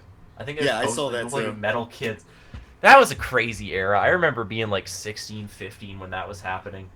I think I was a little bit late to that. I didn't discover that until what's his name did an interview with one of the Jimmy members. from the Block. Jimmy from the Block. Yeah, that's how I learned about that from him. Apparently, what's the joke? That it's like poorly written death metal? No, that shit ain't even poorly written. That's just poorly everything. Horrified Spirit. You know what? I heard it. I heard that demo or EP, whatever. I don't hate it. No, I kind of appreciate it. I kind of appreciate for what it is. That is like honest to God, like one of the best metal releases in my opinion of the 2010s, just for how like audaciously like stupid it is. I mean, you know, again, going back to the earlier thing about how bands are so like polished and like good at just like aping shit and like aping shit super well. It is kind of refreshing. Like it's like Beherit or something, where it's just like stupid ass fucking teenagers, like little ass kids, who like just picked up their instruments, like trying to play like evil death metal. Yeah, and it sounds like good shit noise. It doesn't sound like it sounds like kind of Beherit. It sounds like Repulsion. Yeah. It doesn't really it's not polished whatsoever. Anymore. It's pretty entertaining in that way. I do like that. Even younger bands like are so polished a lot of the time. And I mean, you know, when something's polished and good, that's fine. Like, I don't want, to be fair, I don't think I want much to sound like Horrified Spirit. Yeah, let them be who they are. They Yeah, are who they let are. Horrified Spirit be Horrified Spirit. But again, like, in a world where you have all these, like, fucking professional, like, OSDM, air quotes, bands, who just, like, have, like, deathcore production and, like, just, like, play the most generic shit you've ever heard. Like, it's pretty badass to hear a band that's just, like, dog shit. Yeah, I And, like, agree. There was another audaciously, band. like, fucking awful. Yeah, there was another band. I think it was connected to Horrified Spirit.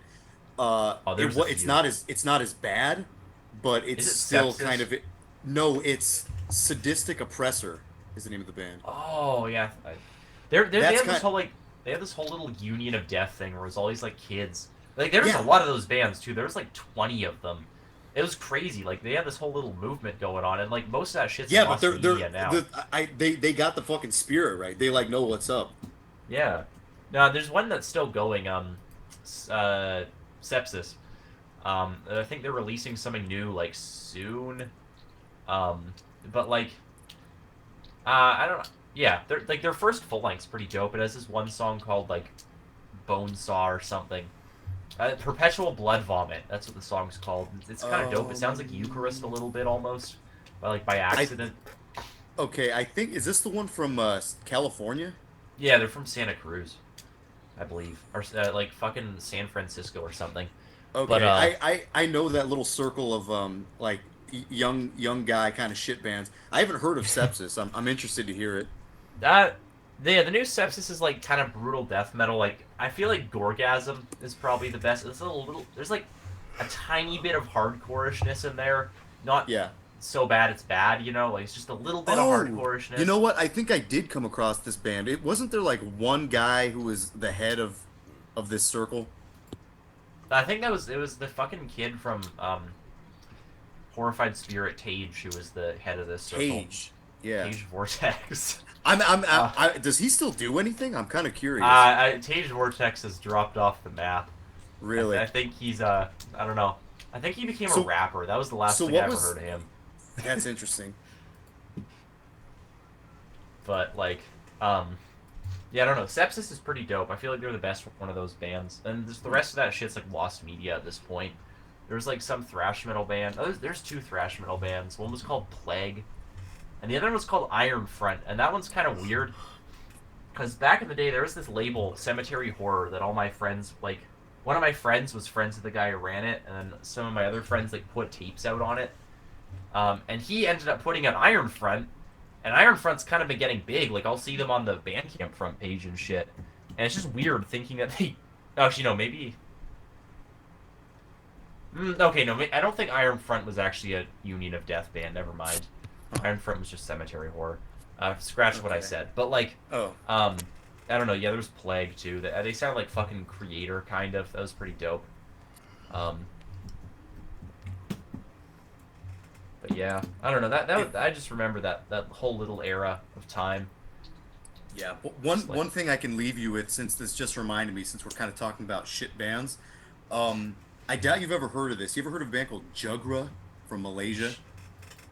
No. I mean, speaking of Malaysia, you're gonna get me going off on a tangent here. So I don't know if we're trying to wrap up or something, but there's serious shit I can say about Malaysian metal because it is awesome. But Like what? no, I've never heard of them. Oh yeah, I was gonna bring this up. This is a circle of NS bands from Malaysia. Oh yeah. You know what I'm talking about?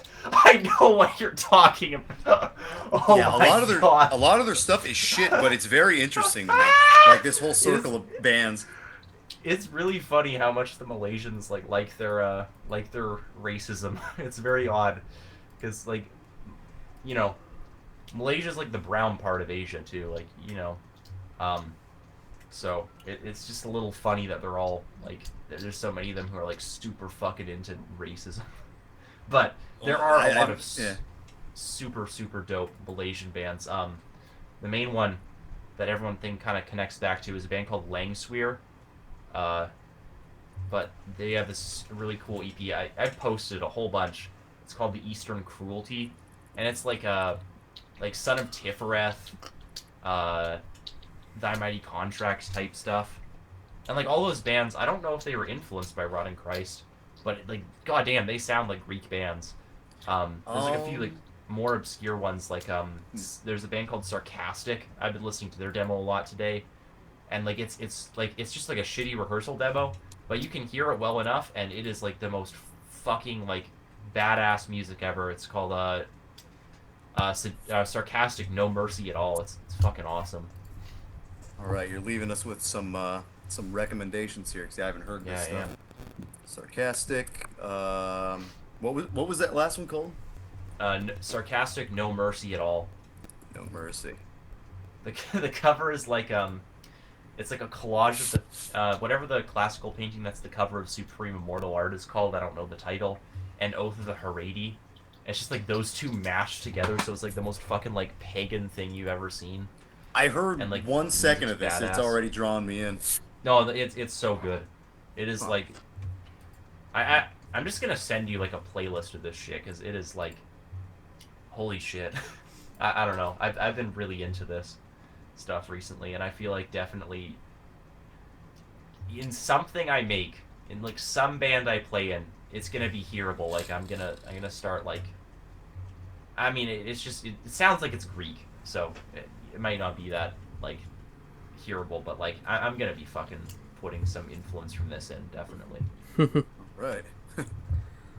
Nice. Well, yeah. Should we wrap it up right here? Yeah. I think so. It's 10. Jesus Christ, it's 10. Yeah, I gotta sleep. All right. Well, thanks for coming, Arawn, for this super last-minute impromptu episode. Ended up being a really long one. I wasn't sure if you were going to say anything. Yeah, I thought you were going to be Shy Boy Part 2. Yeah, we didn't know. I'm out here saying shit. I'm out here saying All right. probably more than I should. Nice. Well, we'll get you a proper episode soon. You can pick an album we can talk about, and we can hopefully listen to your album when it's out. Hopefully it comes out in a timely manner. You know. And that split. Oh yeah, that split's pretty awesome. It's like fucking grinding, brutal shit. Nice. Yeah, and it was good to talk to you. It's for the first time. We've known each other for years, but this is the first time we're actually speaking. Yeah, I'm realizing that. We've only texted until now.